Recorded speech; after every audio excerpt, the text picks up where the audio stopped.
Hello,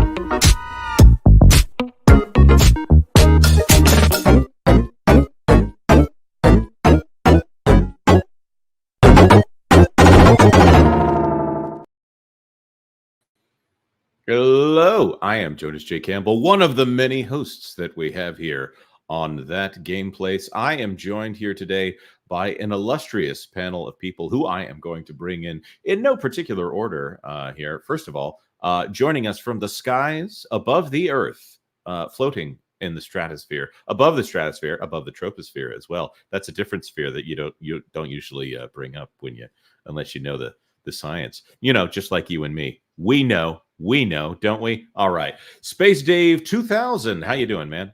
I'm fantastic up here, way above everyone. And again, I can see your house. Great job on keeping your yard clean, Jonas. We appreciate that. Your neighbors especially.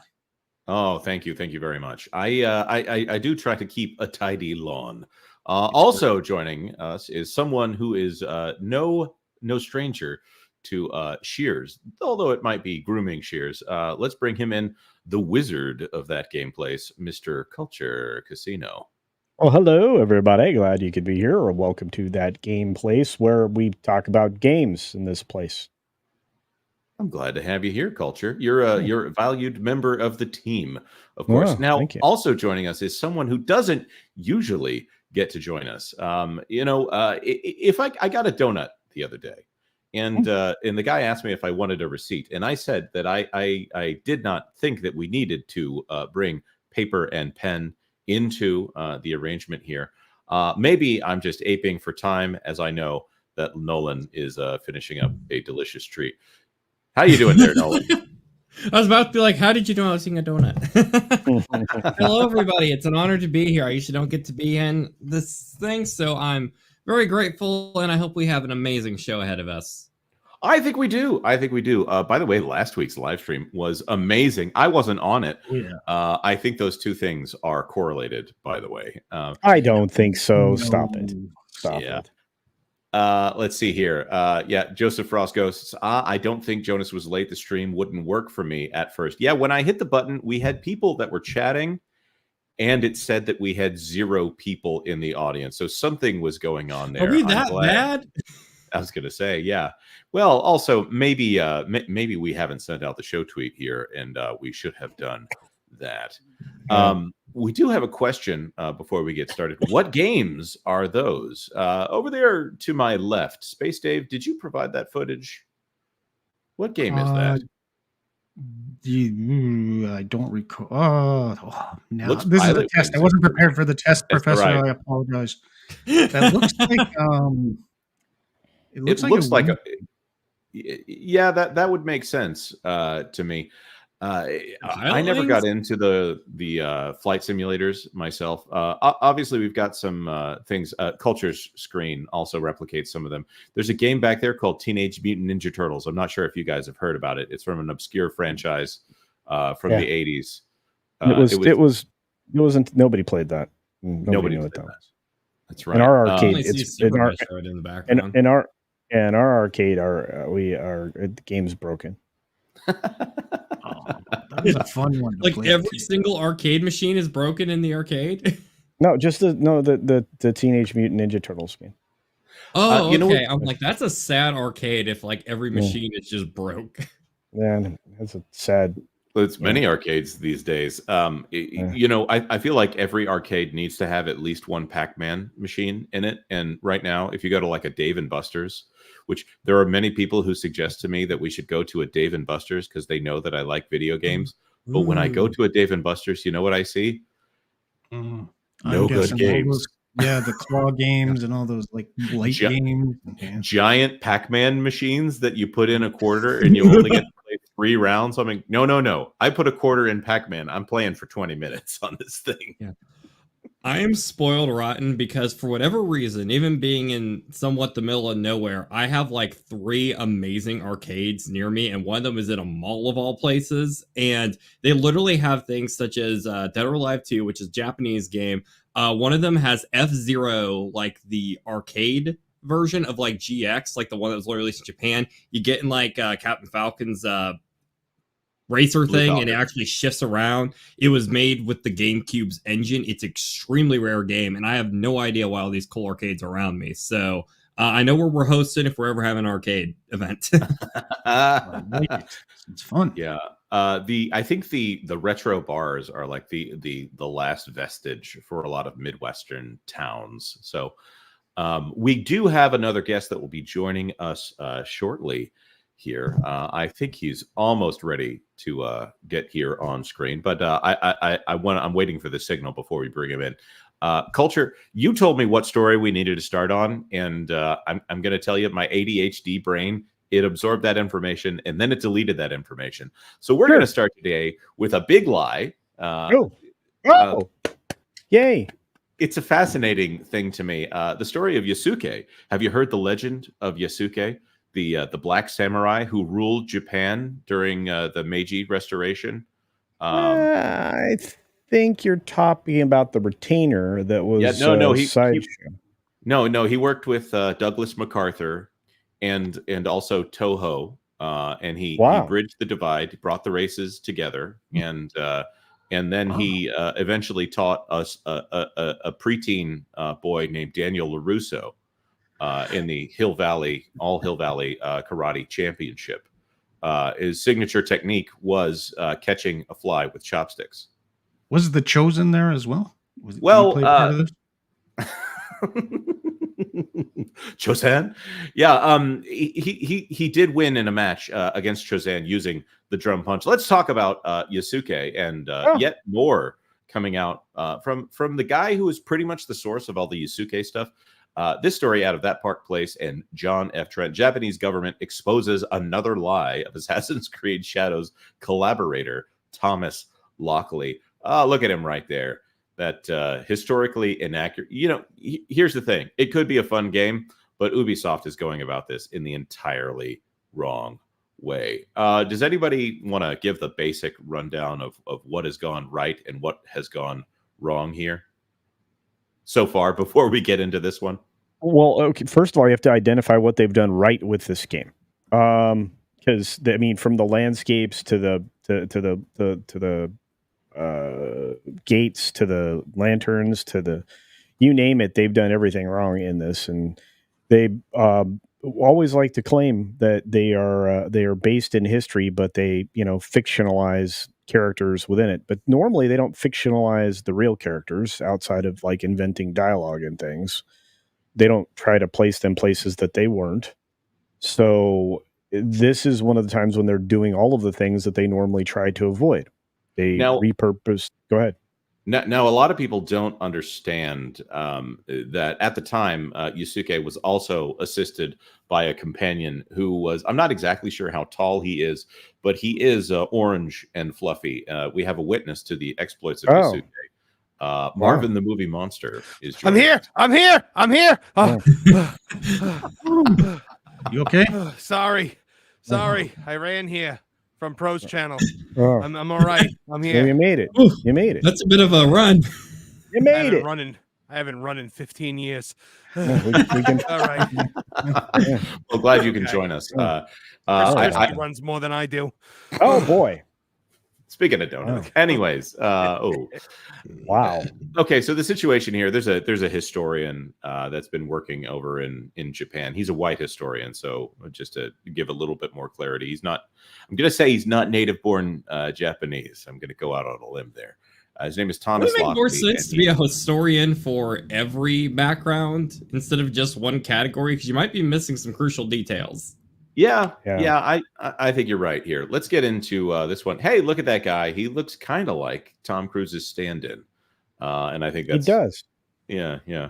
Thomas Lockley collaborated with Ubisoft on Assassin's Creed Shadows for an episode of the company's Echoes of History podcast titled Yasuke: the first African Samurai podcast. The description of the episode states Yusuke is one of the most captivating and yet mysterious figures within Japanese history. In 1581, so we're 100 years after America was discovered, at the height of the Civil War, he crossed paths with the country's most powerful warlord, Nobunaga. Their meeting bound the two men together and set Yusuke on a path to bring the first known samurai of African descent in Japan. Delving into the history behind one of the two main characters in the latest Assassin's Creed game, Assassin's Creed Shadows, Matthew Lewis and Thomas Lockley examine the few surviving historical sources to reveal what we know about Yusuke, Japan's first samurai, it adds. For those of you just listening at home, a lot of this is in quotes. This is what they are saying. The description concludes with making it clear it's produced by Ubisoft. Echoes of History is a Ubisoft podcast brought to you by History Hit, whatever that is. It's so strange that an Ubisoft produced podcast would peddle the exact narrative that Ubisoft is trying to sell for this game. That's a very good point. And it would be especially embarrassing if, like, Thomas Lockley, who is in this promotional podcast here, ever claimed that he was not collaborating with Ubisoft. Let's continue on to see if that's exactly what he does. Hey, Jonas, you have the clip of Dolores Jane Umbridge going, "This is a lie," to play every single one of these quotes. That's perfect. I need to add that. So thank you. I'll jot that down. Wait. Quote. Can we do the one in Star Trek Deep Space Nine when they're trying to fake out the Romulan ambassador and he's like, "It's a fake." That's what I'm thinking here. That poor Romulan ambassador who is disposed of in order to make way for Garrick's master plan. Yes. I'll jot 2 down. Actually, I'm jotting 3 down, but I'm not going to tell you guys what the other one is. Podcast host Matt Lewis also introduces the episode saying, in case you haven't had the chance to see it yet, the world premiere trailer for Assassin's Creed Shadows was released, and you can see it takes place in feudal Japan. This is a time famous for its samurai and ninjas, an era rich in history, culture, and stories. For the next few episodes in the series, we'll be exploring the fascinating period in history. So far, we've traveled back in time to the Sengoku period, sowed the seeds for the unification of Japan, and culture collider with arrival of Portuguese missionaries on Japanese shores. So, here it is. I'm joined by Thomas Lockley, Associate Professor at Nihon University in Tokyo and author of African Samurai, The True Story of Yusuke. This is problematic. Wow. Yeah. So as I understand it, this book is presented as historical fiction in Japan and historical fact in when it's translated into English. So could you imagine this guy at Nihon University trying to teach this to actual Japanese people, being like, sit down and listen up to let me rework your history for you? It makes about as much sense to me as for lack of a better term, let's say someone from the subcontinent being a general in the American Army during the Revolutionary War. It's like, okay, physically possible, but that didn't happen. It's like saying Abraham like one of your presidents was a Canadian or something. It's just, no, that's not true. So. Oui, bien sûr. Yeah. Clearly, Ubisoft brought in Lockley due to his work on African Samurai, The True Story of Yusuke. However, as initially reported by Tebow at Minimal Effort Podcast, the Gunma Prefecture noted that Lockley misinterpreted the word Kuroho during a television special titled Black Samurai Yusuke, the African samurai who served Nobunaga. In the archives of the Gunma Prefecture's website, a question is asked, I have heard that an ancient document in the Gunma Prefectural Archives contains a depiction of a Kuroho black man. Is this true? Now we're going to translate what was said here. And I think the best way to put this is Thomas Lockley heard what he wanted to hear. As translated by Deep L, the government entity responded in the Kurima family document, P00101, usually P stands for parchment in these cases, by the way, letter of Kiyomasa Kato, year unknown, addressed to Matazeamon Shimokawa, and others. Forgive the pronunciation. The word Kuroho appears in a description related to Hideyoshi Toyotomi's invasion of Korea. In Black Samurai Yusuke, the African samurai who served Nobunaga broadcast on NHK BS4K on March 30th of 2021, Thomas Lockley, associate professor of Nihon University, stated that the Kuroho mentioned in this document may be the successor of Yusuke, a black samurai who served Oda Nobunaga. The document is a Kuroho document.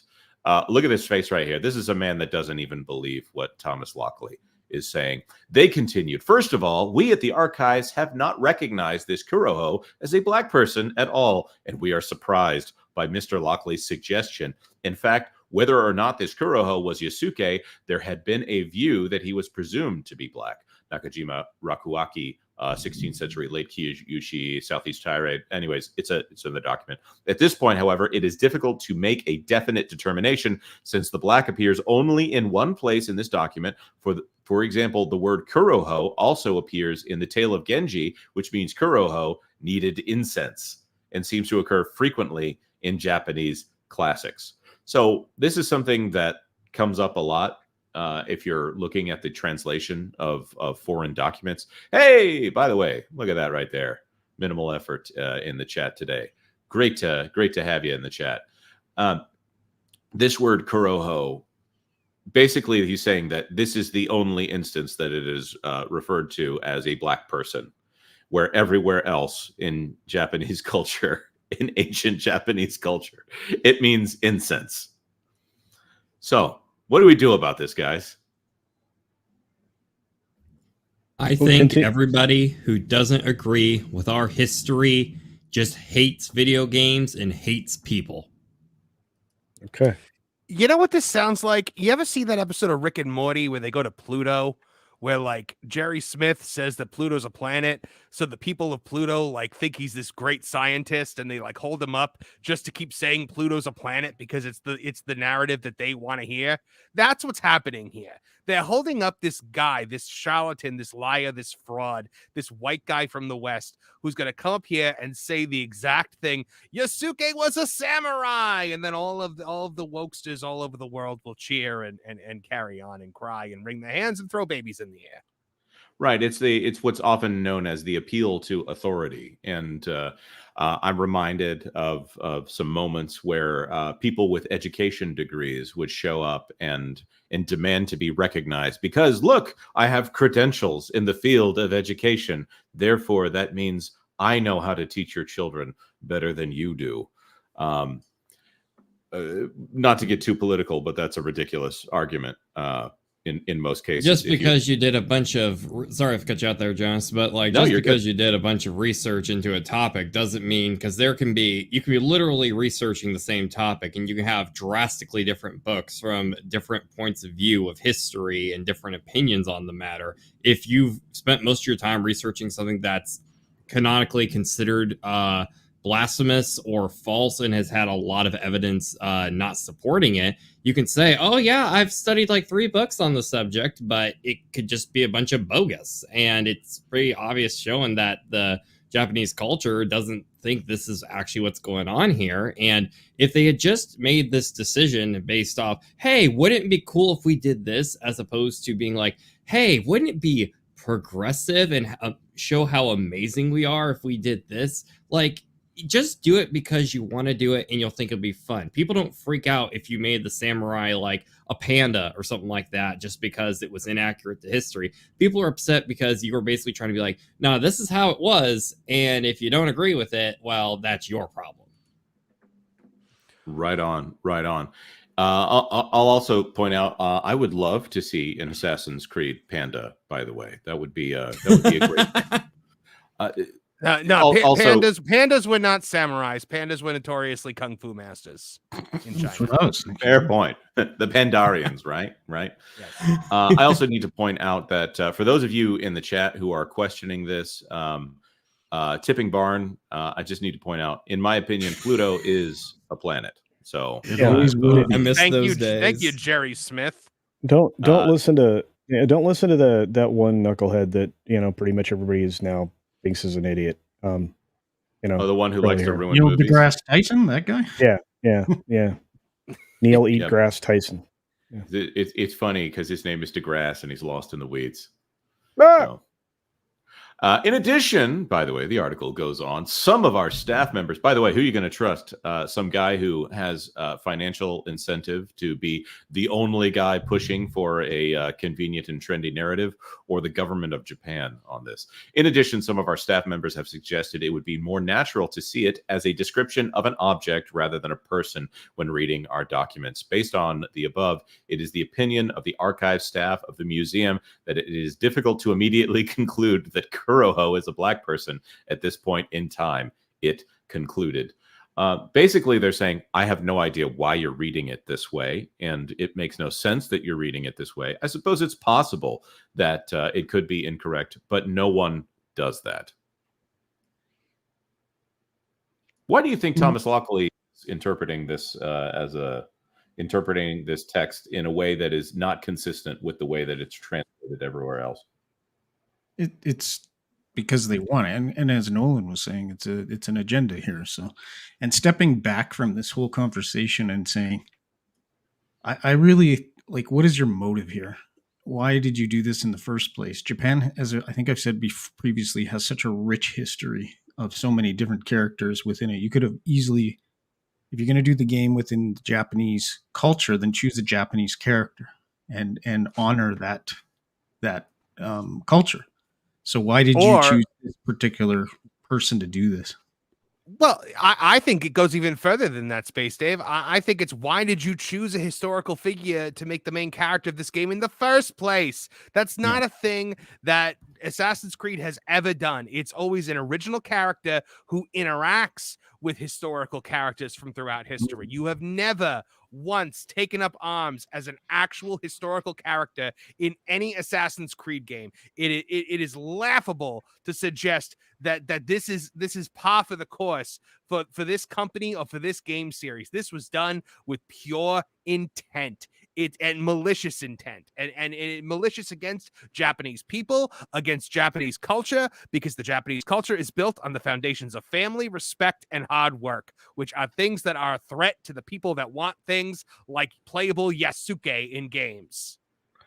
That's beautiful. Thank you very much, Marvin. Now the question I have is, if we had somehow spotted a mistruth, there's a loaded phrase for you, mistruth stated by Mr. Thomas Lockley, do you think that it would cause some of his statements about Yasuke to be called into question, even if it was like something just easily verifiable? Well, there's always a double standard, though, right? Because if these people do get caught in a lie, they just deny and say, well, you're just interpreting it wrong. If we were caught lying, we'll burn them to the ground or cancel them, right? So there's always a double standard with these situations and these conversations. So we can say, yeah, here's the evidence, here's the lie, this is, reflecting on your character and everything going forward. But they'll just say, then they'll start pulling out you're a phobe, you're an ist, you're that. You notice that pattern that's always existing here? So if we can agree on this, but we're kind of whistling in the wind, we're kind of wasting our time with these kind of people trying to be objective and having conversations and pointing these things out. And even as you said, with the Japanese government itself, they'll just keep brushing it off and brushing it off and brushing it off. So I agree, but will it have any fruit? I don't know. We'll have to see when the sales figures come out. But I just want to point out that, again, we were just looking at something produced by Ubisoft that had Thomas Lockley's name on it. But here's a Facebook post from Thomas Lockley, author here. This looks to be based on this numbering structure. I'm going to say that's June 27th. They're probably of this year. Why does his profile picture look exactly like the ones off the Disney C-suite, with the same tree in the background? Like, this wasn't the same location, was it? Fair point. Yeah, thank you for your support over the years. Due to hate mail connected with the Assassin's Creed game, with which I have nothing to do and have no intention of playing, but many seem to think I am responsible for, I will be freezing this account. I hope not forever, but who knows? So nothing to do with it. Let's look right here. Nevertheless, he doubted. In other words, I got called out on my crap, and now I have to run away. Right. When you make money off of a lie, or allow even your own words to be extended into something ridiculous here, you're gonna make money off of it. But then when people call you on it, you're gonna run and hide and try to blame I don't know, some ephemeral idea of toxic fans. I think that fans have a legitimate problem here. Here's the next part of the story. Nevertheless, he doubled down on his lie in an interview on the Lance E. Lee podcast from Tokyo on YouTube. Lockley stated, "I don't know whether the game Assassin's Creed should have him as the main character or should have somebody else as a main character. Quite frankly, I don't care." Lee then asks him, "But you have nothing to do with it anyway?" Lockley replies, "Nothing to do with it." That's a really fascinating. Lee then asks, "You see no royalties or anything?" Lockley responded, No, it was nothing to do, though my book is starting to sell well again, which is nice. That's nice." He then added, "But don't attack Yusuke as a man. Let's remember this man for who he was and the great things he did." Interesting. He did no great things that are historically documented, and you don't know what kind of man he was because there are 2 pages of actual historical documents on him. Exactly. That is speaking from the silence. That's like taking Abraham Lincoln Vampire Hunter and being like, the best thing about Honest Abe was all the vampires that he killed. You can't prove that didn't happen, though, Marvin. Exactly. Yeah, prove that it didn't happen, Marvin. Come on. And also he was black. Well, obviously, that's why.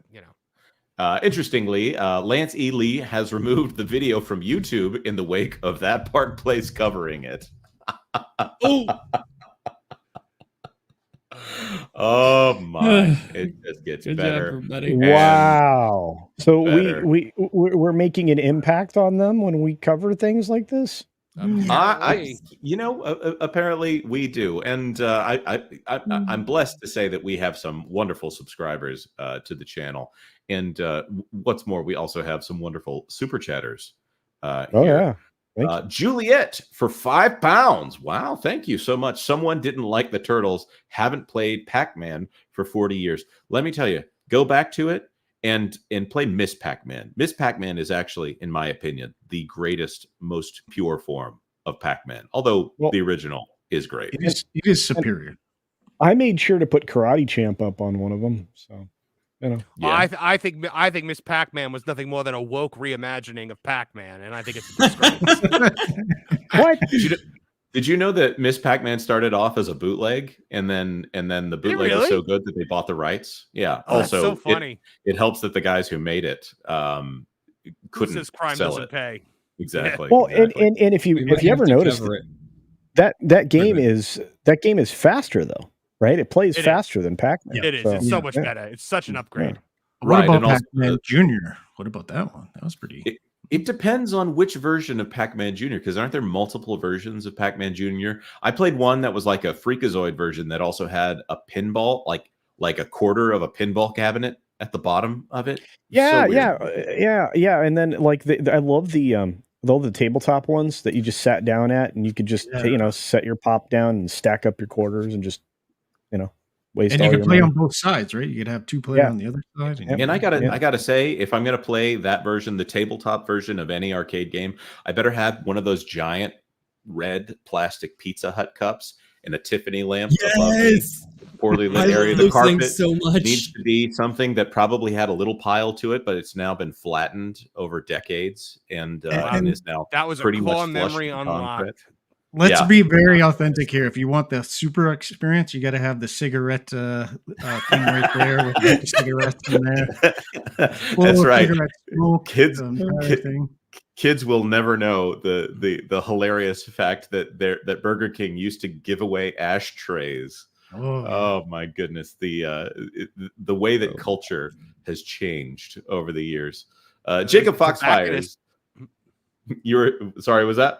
I was going to say there was a tobacconist on Main Street, USA in the Magic Kingdom. So that's right. There was. And also the Wizard of Bras. Jacob Foxfires for $5. Last week, Super Chats messed up, and then when I spammed them, I apologize to chat. It still missed my takes on Xbox and PlayStation, so I will spread those out this time. I am so sorry to hear that your Super Chats got missed, Jacob Foxfires. Yeah, he did mention it, but we couldn't find it, right, Culture? Yeah, if you're talking, Culture, the audio's not coming through to me. Oh, interestingly enough, I was muted because I was trying to get rid of the Slack sound going off every 3 seconds. But anyway, yeah, we did. We went and looked for them. I went through everything. I looked through the back end, didn't see anything. So I apologize if you feel like we missed anything. And thank you for another $5 in tokens. We appreciate that. We do. Yep. And let's see what else we got here. Butterbiscuit 92. Darn, you guys starting early today. Yeah, we decided to move it up by 2 hours and see how that went. 2? 1 hour. 2 hour show. Sorry. It's the ADHD brain. Sometimes it replaces you haven't been here for a few shows, Jonas, so we kept the Seaborn for you, though. Yeah, it's just an hour. I appreciate it. But what's great about that is it gives you a little time to go get a drink and then get ready for Lorena's show, which comes up after this one.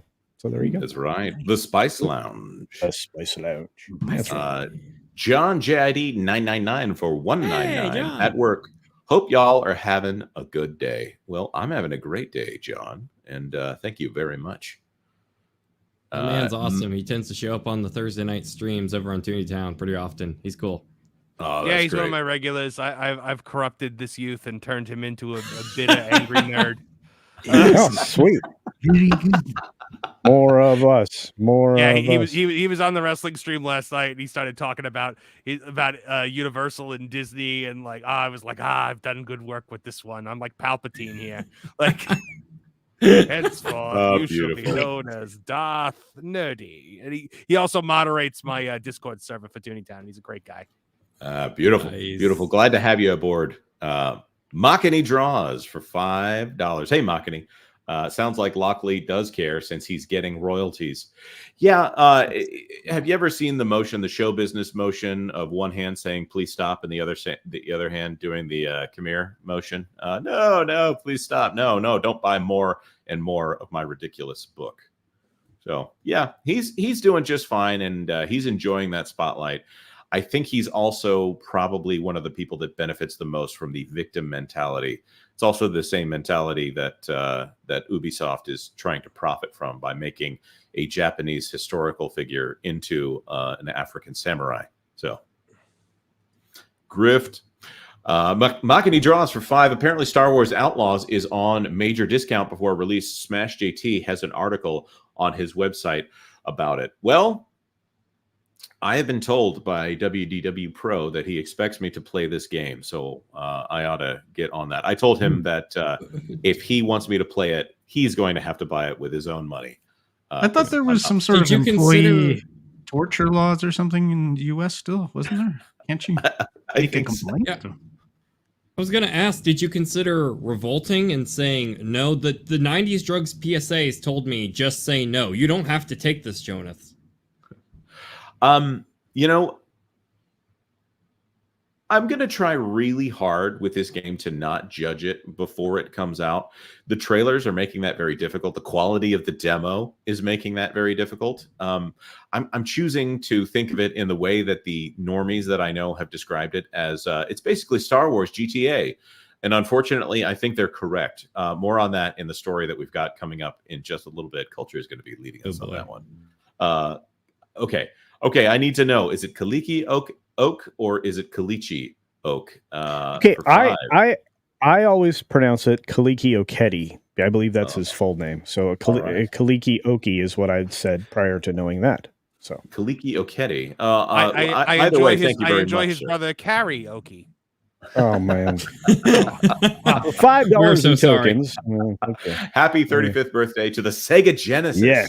First released all the way back in 1989 and impacted the hearts of many and created a generation of gamers. I got to tell you, my daughter is the biggest Sonic the Hedgehog fan in the entire world. I know that's kind of a challenge to throw down there by saying that, but None of that would have happened without the Sega Genesis, and that is a game that is so entwined with that system.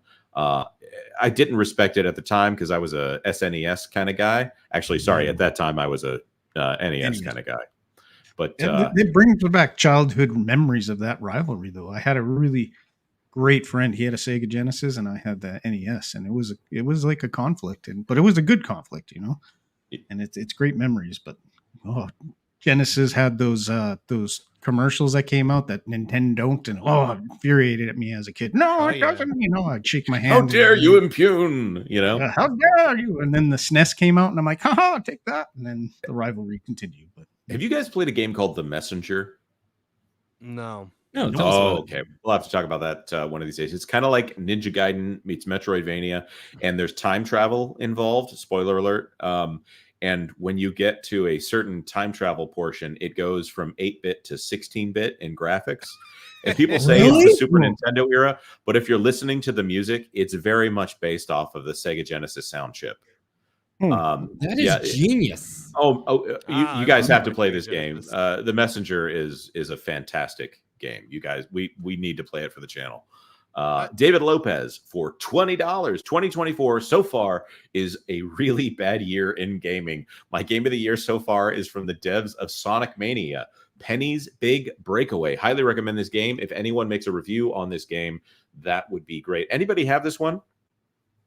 No, I don't. But if it's by the Sonic Mania team, it's probably going to be pretty good, I would assume. Yeah, I would expect that to be the case. If Loki was able on the Xbox today, then I'm sure he's already got it because he has everything. He does, yeah, he really does. He does have everything. We have two catalog people here. We have Loki and we have Space Dave, and they have basically all of the games. So Christian Whitehead he covers the Sony side. I cover the Nintendo side. We got it covered. Yeah. So it's Penny's Big Breakaway is by Hunter Bridges and Christian Whitehead, and Christian Whitehead, basically fixed Sega, whether or not they want to admit that, and then they tossed him away like a piece of rubbish. Christian Whitehead is the reason that Sonic Mania is as good as it is. He also did a lot of the upgrades to widescreen and HD for the classic Sonic games. Really amazing, devoted.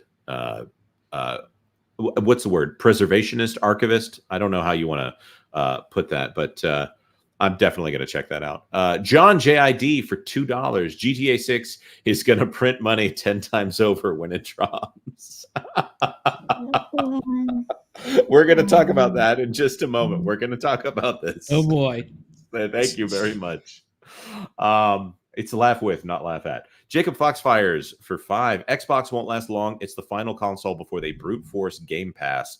Microsoft is too big and can't afford pushing cloud gaming. I don't think cloud gaming is going to work this time around either. If Google can't make it work, I don't see how Microsoft can make it work this time. There has to be a huge buffer on the system, and I don't know if buffers can work in video. I agree games. with Jacob's premise. Better options. This is it for Xbox. There are better options out there for getting games sent directly to you with a lot more ease than the traditional, hardcover copy of a game and such. I believe personally that Google completely phoned that thing in. Like, they wanted a gaming system but didn't do any of the work to actually make it good. Even with a competent team around it, and I'm going to use Microsoft as an example. I just think in this day and age where you have say the Steam Deck or the Switch, and they're just built off of their ease of use, I don't think a cloud gaming system is going to go off like they really want it to. Yeah, it's the I don't want to say everyone can afford a game console, but not everybody has great internet. So, by the way, our good friend WDW Pro is in the audience. He says, real men play Vector Man on the hardest difficulty. Is that a sequel to Vib Ribbon for the PlayStation? Vector Man is the one where it's like he's made out of different kinds of balls, and they all kind of stretch out to make up a humanoid figure. It is a very creative idea for a game, and he actually would make for a really good comeback. Yeah, I'm just joking around. Vector Man was mid 90s and definitely a Genesis game. So Vib Ribbon is what I don't think Vib Ribbon came out in the United States. Maybe came out about 5 years later, by the way. Abdelio for $2. Miss Pac-Man was basically a mod for Pac-Man. Absolutely. Yes. This is what I'm saying. This is what I'm saying. Yeah. The story is extremely fascinating. If anyone in the audience ever want to look into that, the story behind Miss Pac-Man's creation is one that is still relevant to a lawsuit or some legal issues today. It is a crazy story, but is worth your time. Yep. Yeah. All right. Now I'm going to return the show back to Mr. Culture Casino Culture. I think when you fixed some of your issues, you lost your screen there, buddy. I did. Yeah. Am I not here anymore? No, you're here, but you don't have your stories up. Oh, yes, that's true. With that being said, we also want to say hi to D. Bud Martin, who is amazing. Hey. Always the ever faithful mod among Great guy. mods. Great guy. And always everywhere. Oh, and what was the one I was going to share with and you? also Joshua Hammond. It was a story about GTA 6 and how it might be a little bit of trouble here. Well, okay. Look, continuing on the AAA apocalypse, which is the theme of this show. Apparently, yeah. Please. Wouldn't that be the AAA at that point? I don't know, and I don't know why I can't pull this story over. Bear with me just a moment. You want to send it to me? Yeah, it's being odd. Oh, here we go. I got it. Boom. So the last thing we covered on GTA 6 was that they had to acknowledge in their SEC filings that they're expecting to be review bombed on this game, which either means that they don't know what causes it, which is stupid because there's plenty of people telling them what causes it, or they know exactly what causes it and they know it's in the game. Yeah. And I think I am still leaning even more heavily to the side of they know they oopsied on this game. And one of the reasons is a former developer that used to work there kind of came forward and talked a little bit about people's expectations for the game and, well, tried to subdue that. So don't set your expectations sky high, GTA 6 predictions. This was about 3 weeks ago, about the time they were trying to set the groundwork for this thing to go sideways. It's hard to keep calm about GTA 6 when you hear unbelievable details like UFO encounters and a sports mode in the GTA universe. The expectations and predictions about the GTA 6 game are intensifying day by day, but an ex-developer has cautioned the audience to keep their expectations low. Obi is how I'm going to say that name, and Vermeil there, a former developer at Rockstar Games, spent almost 14 years with the company before quitting in 2009. So it's been a while since they've been there, obviously, over a decade, 15 years. But obviously, it's been a while. So, but he spoke with YouTuber San in Play. He said, "I don't think it's going to be wildly different than GTA 5. I think maybe people might be a little disappointed on the first day, but it's still going to be the best game out there." He doesn't have any. What does that mean? I don't know either. It's like maybe you're going to feel like you're playing GTA 5 again. Anyway, that's okay. Sure. As long as they didn't dive into the stuff that we think they dove into. But he has no insider information on how the game is progressing and what direction the storyline is going to take. But considering the global pressure on Rockstar Games to release the game of the century, fans might want to scale down their expectations a tad bit to truly enjoy the game that it's when it's released. Sorry, I need to not scroll before I finish reading. GTA 6 predictions from an ex-developer, followed by everything we know so far. So, here's what they think. The insights they gleaned. During the interview, Vermeil explained that there are a lot of cool things the company might manage to do with the animation and AI. However, the difference in the technology we have available since GTA 5 came out is not very big. What? It's huge. Yeah, that's odd. But anyway, so he compared the PlayStation 1 and PlayStation 2 and explained how there was a greater difference between what could be achieved between those two periods than the difference between the PlayStation 4 and PlayStation 5. It's harder to make a big leap in technology and quality as a result. He explained how GTA San Andreas was a significant step forward in what players could do in game because they had time to work on new mechanics they hadn't offered before, but for the next game, they focused a little more on design. Essentially, Grand Theft Auto 6 may be very similar to GTA 5, and this may leave many fans disappointed because their expectations may be a little bit too high. So there's where the headline came from. It's been over 10 years since GTA 5 was originally released, so most fans are expecting a significant step forward in the animation quality as well as in the game mechanics. But if the developers' insights are correct, the game will still resemble its predecessor rather than bring something entirely new to the market. So, timeline predictions. Here we are with that. GTA is expected to release in the fall of 2025, so we have a long wait in front of us before we get another game rife with crime and debauchery, which, if you want to take my words for this, you're going to get a lot less of those things. You're going to get a lot more political correctness in this game, FYI.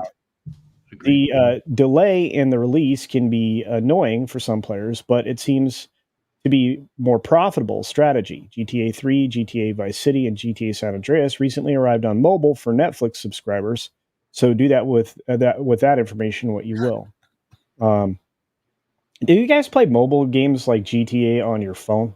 No. I generally stay away from 3D on my phone because the touchscreen is the worst way to play a game that is designed for joysticks. It really is just awful. Work. I've got a Razer I've PC tried to do like or like a backbone, those things where you basically can add a controller to your phone. But at that point, why not just pick up an actual system? Exactly. Yeah, I mean, people playing it on their TV is the weirder thing to me, but I'm sorry. I mean, playing a console on your TV makes sense, but playing through Netflix or some other service, that doesn't seem to work well. As you pointed out, everybody has probably a better machine than they do in internet. Yeah, I can't do anything like past early PlayStation on a smartphone or a tablet. I'm playing Chrono Trigger on my iPad now. That's about as far as I can go. Like that's like Super Nintendo. So yeah, it doesn't really it doesn't work. Yeah, Marvin, I'm playing that game right now too, sir. But I'm playing it on the old school DS.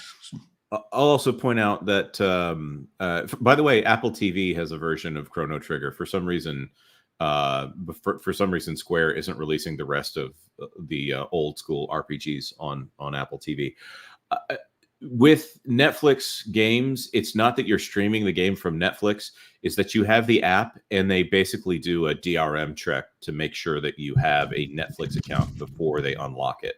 So there's like even if the game exists on phones, there is another version that has Netflix attached to it that will be pinging the Netflix server to make sure that you have an account. That makes sense. Interestingly enough, a lot of sites have been reporting that the game production has been falling farther behind and could have maybe pushed the release to 2026. But recently, there was a quarterly call where Strauss Zelnick told CNBC, we narrowed the timing because we are highly confident in that timing. We're going to take his word for it. So that makes perfect sense. But I remember the launch for the trailer. But so there have been a lot of leaks. So let's get to that. Tracking the GTA 6 leaks, there have been some gameplay footage leaks in between that the company has done its best to take down. So we're still in the dark about how the in-game experience will really look. The trailer looks amazing, which it always does. So if the quality is retained from the game itself, it's most definitely going to be a leg up from GTA 5. And I'll agree with that. You can take advantage of the bigger horsepower that you have on a PlayStation 5 than on a PlayStation 4. There's just more there, as far as the engine goes. That makes things go. So this is going to be a modern take on Miami filled with references to social media and our obsession with the online world should give us a fresh and updated take on how we can experience the game. One detail we do know is that the game will feature the option of a playable female protagonist this time. We all know that. It's very interesting to say the least. The game is expected to revolve around a Bonnie and Clyde type couple, which we learned 4 years ago, Lucia and Jason. But we don't have too many details about how their story will unfold. They will commit crimes and be on the run from the authorities, but to what end? We can't wait to know more. Online, I'll tell you, I can wait. I can wait. I have no hope for this game. Me either. I checked out at the end of San Andreas, and I haven't felt like I've missed anything. I don't think a lot of people have. And with some of the reports that we've been getting, and Loki has shared with me, when I am able to confirm some of these things, people are going to do a quick heel turn on this game who may have been excited for it. But regardless, this could be the biggest map we've seen in the company's history, which will give users a bigger world to explore. There have also been rumors of AI-enabled gameplay, but we're uncertain what that will entail. Some sources have suggested the map could change to suit the GTA Online mode or the DLCs as they are released. Well, isn't that just done with a patch? I mean, you've seen that before, right? Speaking of which, the show itself is downloading a patch as we speak to bring in loads of new content and install a new host here. Stone Loki is finally Gentlemen, finally made it. Whoo, all the way across the desert of Houston and back. Good to see you guys. Good to see you. Yeah. Glad to have you here. So apparently the random events will be generated quite wildly. So it's going to give users a range of things to do apart from the main storyline. GTA 6 leaks also suggest the game could have more random events that add surprise factor to the world. According to they're talking multiplayer in this stage, or are they talking single player? No. This is still single player. So the events they're talking about, you remember you would meet the strangers on the side of the road that you'd have to, do a quest. They were random where you met them, but they existed they weren't generated randomly, correct? Right. This suggests that this will be random. So you'll stumble across a mystery barn event, or willingly pick up hitchhikers in the game, or whatever. Right. So they're going to add more to that, is what it sounds like. So obviously this would open up new avenues and gameplay experiences, yada, yada. But yeah, they're going to feature sports, including football and basketball, along with If you couldn't tune me out of this game faster, my goodness. Yeah. Can you put hockey in it at least? Come on. Here's the thing with GTA. It's always felt like GTA is the game that wants to be like every game, but like a not great version of any particular game. Like which is essentially why I checked out on it. Like the targeting was always garbage, so it didn't work as a shooter. The driving was okay, but the mechanics of walking around, not fantastic. It ended up being like a bunch of fetch quests, but the mechanics themselves were always just a little bit lacking to me. So the idea that they're putting basketball in here and football in here, I don't want to play a slap. It's like the piano mini games in Final Fantasy games. It's like, that is definitely not what people are coming here to play. I like the piano mini games in Final Fantasy, Jonas. Well, you had golf and you had tennis in the last game, so you had oh look, we're going to go play golf, gentlemen. Yeah, but let's play a tennis match. But that wasn't competitive. No. Well, I like that you could sit down and watch TV. Just also sit on had- the couch that and was watch fun. big TV. They also had like a race thing that you could do against that lady on running and bicycling and all that stuff. And then they had like a swimming thing that you had to do. That was Triathlons. hilarious. Though that lady in it, she was hilarious the way she was. She just spoke right into a Karen mentality, right? Yeah, exactly. If I could bring this back. Go ahead. If you don't mind, I'd like to bring us back around to the sports thing before we switch topic on that. Yeah. So I think this, honestly, though, I think Joe's made a great point on the whole, when games try to do a bunch of different games, usually it doesn't turn out too great as opposed to a game that just picks one thing and perfects it. But I will say, the standard of football games right now is so astronomically low, with Madden having basically a monopoly on all the football games. We haven't had a crazy type football game along the lines of any of y'all ever played NFL Blitz back in the day when it was just balls to the walls, crazy action everywhere. Rules didn't matter. You could do all these things that would be penalties in real life, stuff that the Players Association and all this stuff would frown upon now. It's GTA. Why not actually capitalize on this? You're in a football game and someone's bringing out a gun or something like that, and the sports stadium goes crazy. They could do something, because one of the only franchises, ironically, that does it now are Mario sports games. And those are obviously a lot more family friendly. But if they maybe go into some elements kind of like NFL Blitz or a lot of angsty early 2000s sports games, I think that could actually be a refreshing step in a little bit of a better direction, because most of the stuff I've been seeing with GTA has all been like, okay, we're adding AI. Oh, we're going to have a bunch of stuff that could be woke. Like, what's the actual like new features of this game? I think if they actually got creative with it, it could work. Imagine if they opened it like the Last Boy Scout, you know, where the guy's like running down the field, just and that was like the opening of GT, something crazy. I could see that. Because not even NFL Blitz isn't even NFL Blitz anymore. When they came out with the cabinets, they took out all the late hits. They took out all the extra stuff. Yes. Oh yes. You can't do the late hits anymore. Any of that. They took that all out. So you couldn't do that. Yeah. You still get some guys like throwing people up in the air, but the late hits, that was what everybody loved. And that was taken out of the cabinets, and you're spending a lot of money. That's $600 on an arcade cabinet. Right. And the game's not like it was anymore. I heard that they're putting... No, I heard they were putting Bo Jackson in there, and he was going to be like unbeatable. You weren't going to be able to catch him. Well, that's Tecmo. But before or after the hip replacement?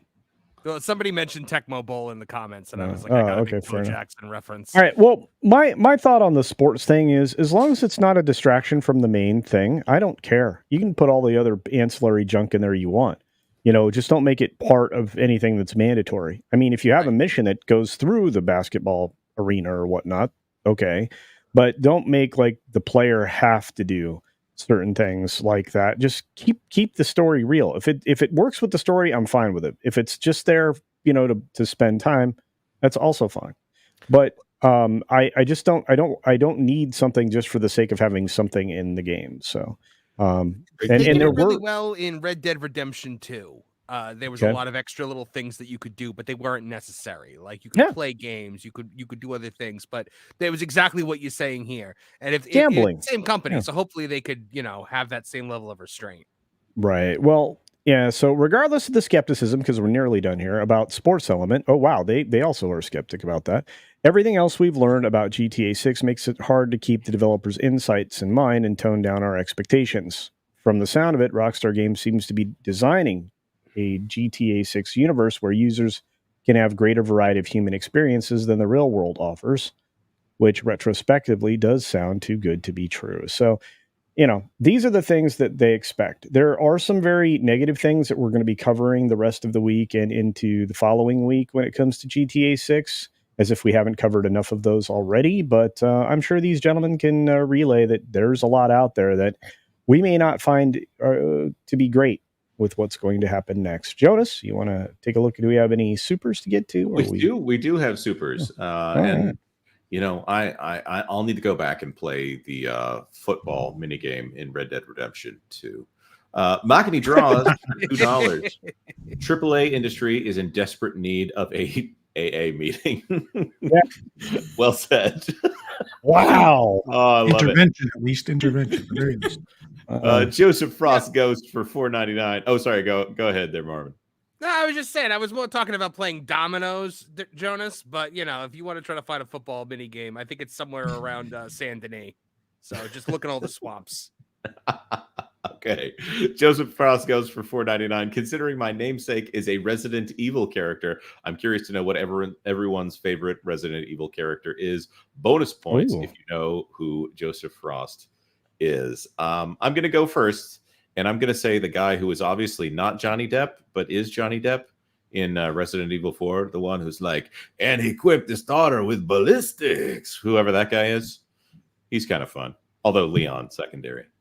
I'm surprised you didn't go with Jill Valentine. Well, I came into it at I played Resident Evil 2, but I loved it at Resident Evil 4. Leon's a good answer, though. He punches boulders. I also like the girl in that game too. That one's fun. Everyone else? Oh, we all going? Chris Redfield. All right. Culture? I already said. I had Jill. Give me Jill. Oh, all right. I agree with Culture. If I'm picking a main character, if I'm picking someone who's not like, you know, if I'm picking someone else, greatest character Resident Evil is the arms guy in 4 that's like, come here, sir, welcome. Look at all my weapons. Oh. Best character. Loki's see, spot now- on. I was thinking now I about wanna that when change we mine. started to That's say so that. good. I was like, Wait, oh is that- wait, that is that- dwarfs everybody. Stranger. Welcome, stranger. Look at my shotguns. That do you guy. want to buy? What do you want to buy? I want to say they had a German name. I can't remember what it was. Also, He was the best. The merchant, wasn't he? Just the merchant. The merchant. Yeah, he's the merchant in RE4. There's so much good in Resident Evil 4. It got so hammy. I love Osmond Sadler, who is very obviously based off of the depiction of death in Bill and Ted's Bogus Journey. My favorite character in that movie. Even though that movie, it's obviously he's a funny character in that, but for some reason, the Japanese developers of Resident Evil 4 are like, let's make him actually evil. I love it. Love that game. That's one of my go-tos, by the way. I keep getting asked what my go-to games are. If not Fortnite. Jacob Foxfire. Oh wait! I know what your go-to game is. It's made by Ubisoft. It's called Mass Effect. Loves it. No, that was BioWare. Yeah, Oh, I was gonna BioWare. say. Excuse me, yeah. I was like Yeah. very I'm confused actually- there for a second. Yeah, I it's don't not know made by why. Ubisoft. I don't know why, but I'm currently replaying Mass Effect Andromeda. Why? Why? I wanted to try again. It's awful. It's boring, but I'm like, maybe it'll get better. Oh, it was so No. Has great. it gotten better? I can change No him. I wonder can you're- change them. No wonder your face looks tired there. Yeah. It only hurts you some of the time.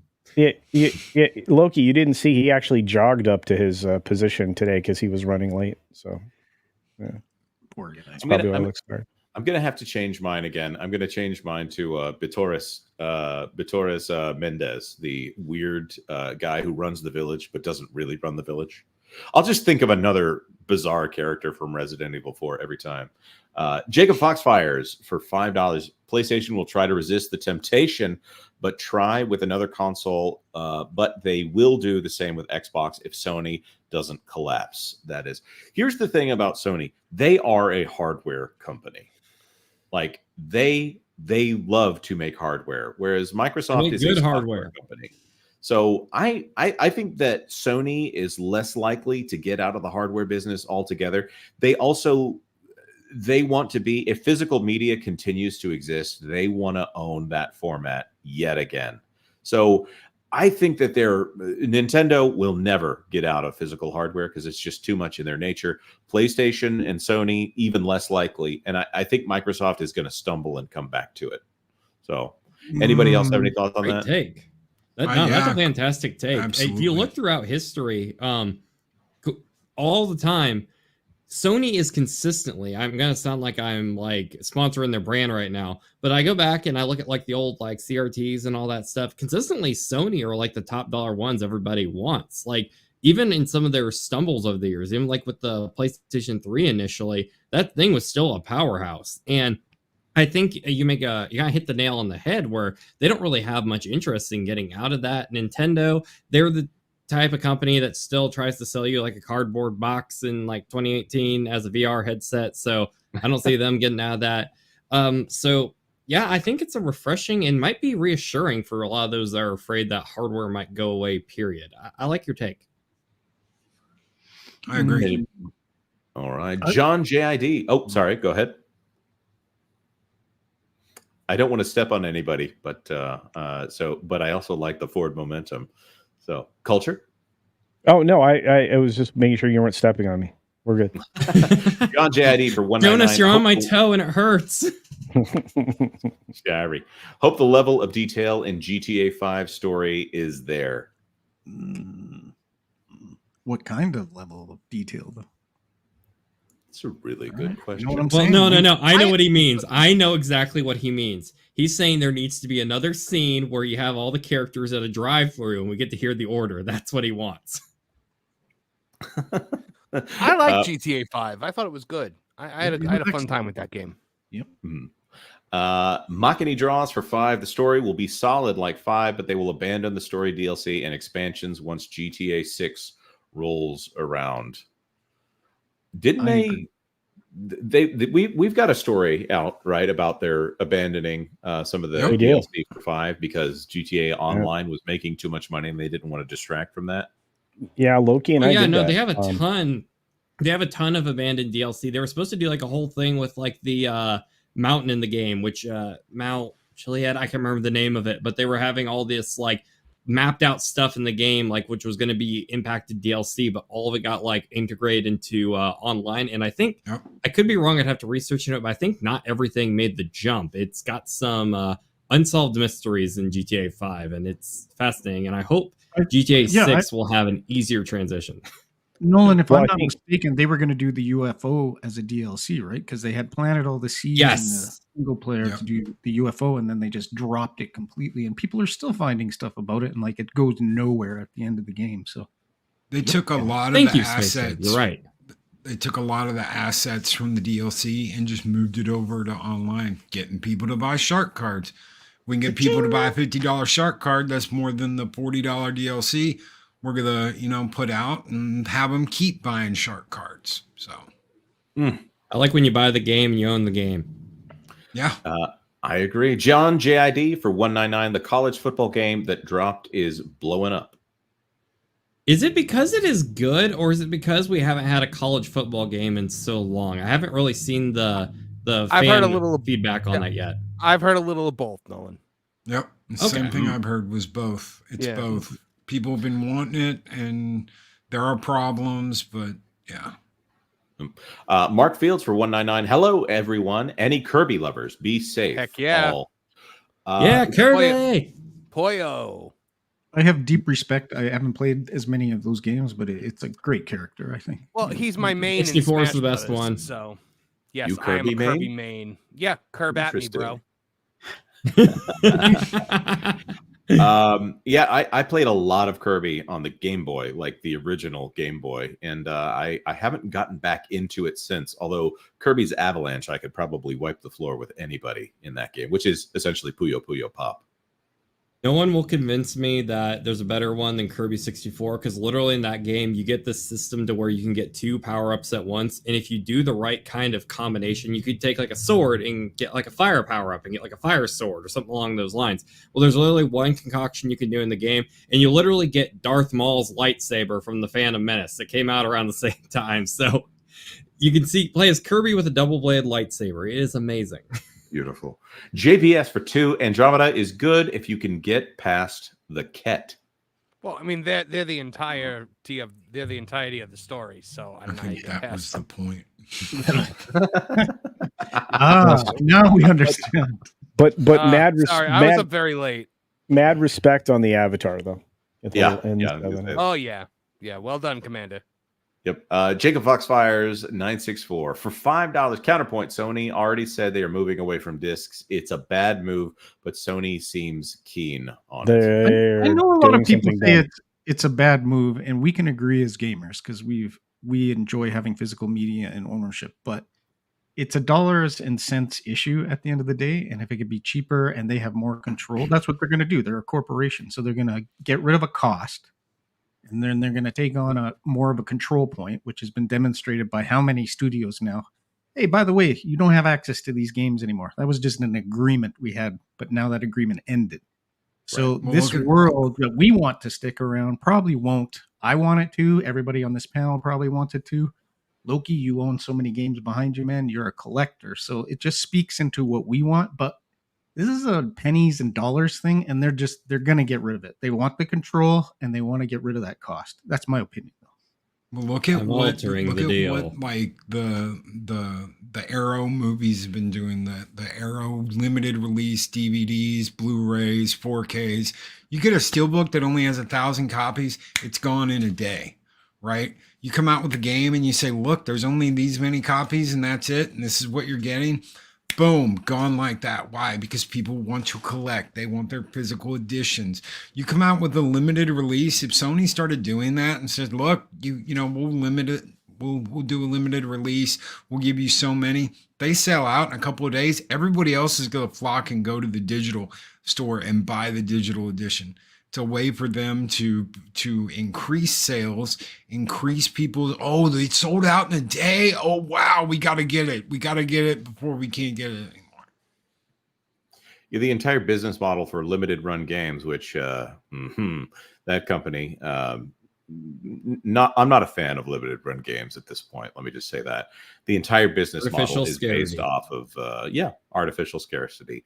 Yep. And they make that scarcity, well, it's also artificial scarcity with them when you start seeing how they will re-release things or not fulfill orders that have been paid for when they don't get enough backers, even though it's not put forward as if it is backing a campaign. Anyways. But Nintendo's the masters of that, Jonas, are they not? Like, they would release these limited run Switches, and then they're worth like thousands and thousands of dollars. And you think at the time, like when Switch first came out, I don't really need another one. But had you bought it because of that limited run, Nintendo knows that. And now they're worth like $1,000, for example, for there's models that I've seen are just crazy expensive. So I don't like it. I agree with you, but it does sell like it's a future commodity. I think that does have some value to it. Yeah, I can see that, but with Nintendo, generally speaking, like the Labo kits are probably the only thing where I can see real scarcity on something you can't get elsewhere. By the way, there are other manufacturers who came in and made their own Labo kits that you can refresh those even when Nintendo stops selling those.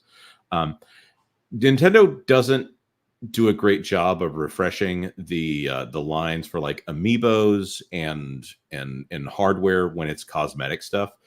But generally speaking, they won't do limited runs on their own games unless they tell people ahead of time. Maybe I'm crazy on that. It feels like something that I'm on shaky ground as I say it, but usually seem like they're usually pretty transparent about that.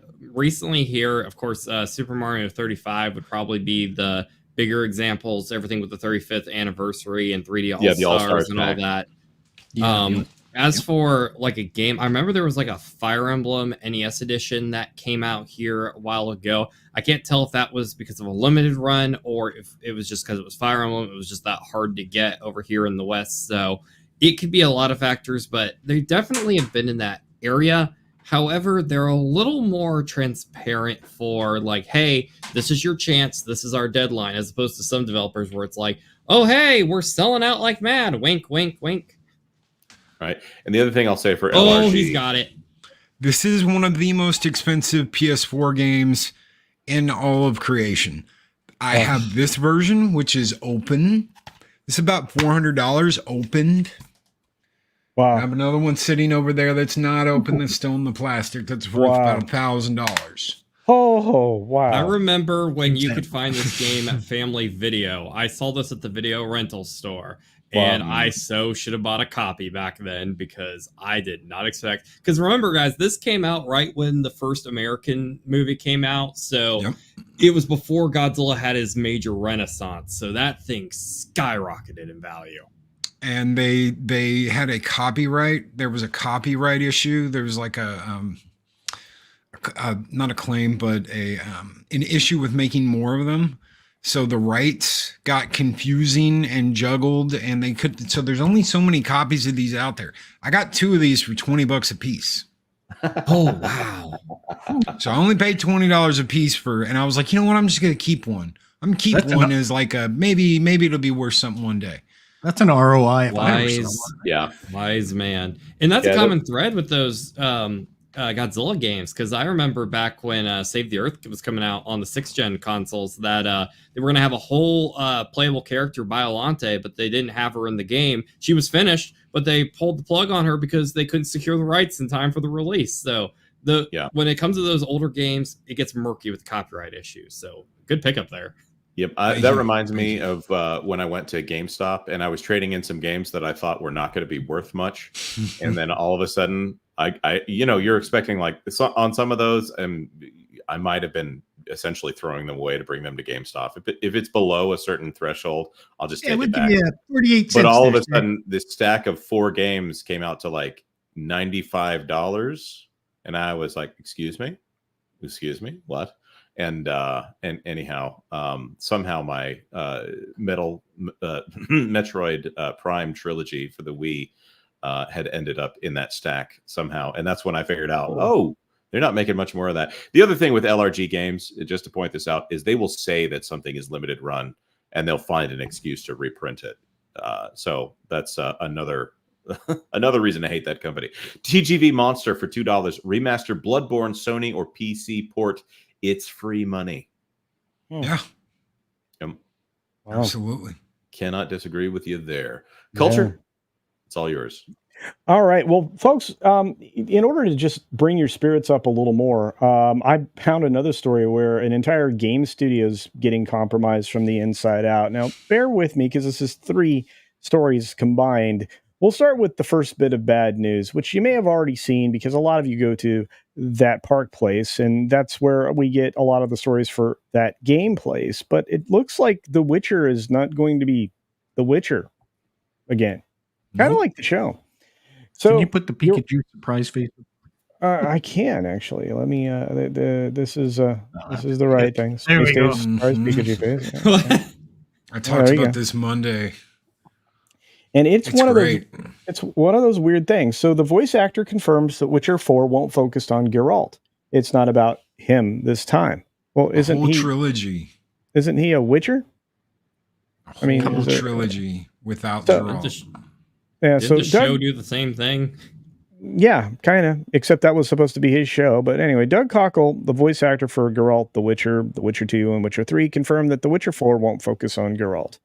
During an appearance on Fall Damage YouTube channel, Cockle stated, Witcher 4 has been announced. I can't say anything about it. What we know is that Geralt will be part of the game. We just don't know how much. He added, and the game won't focus on Geralt. So it's not about him this time. We don't know who it's about. I'm excited to find out. I want to know. I've not seen any script yet. I couldn't tell you if I did. This is the thing.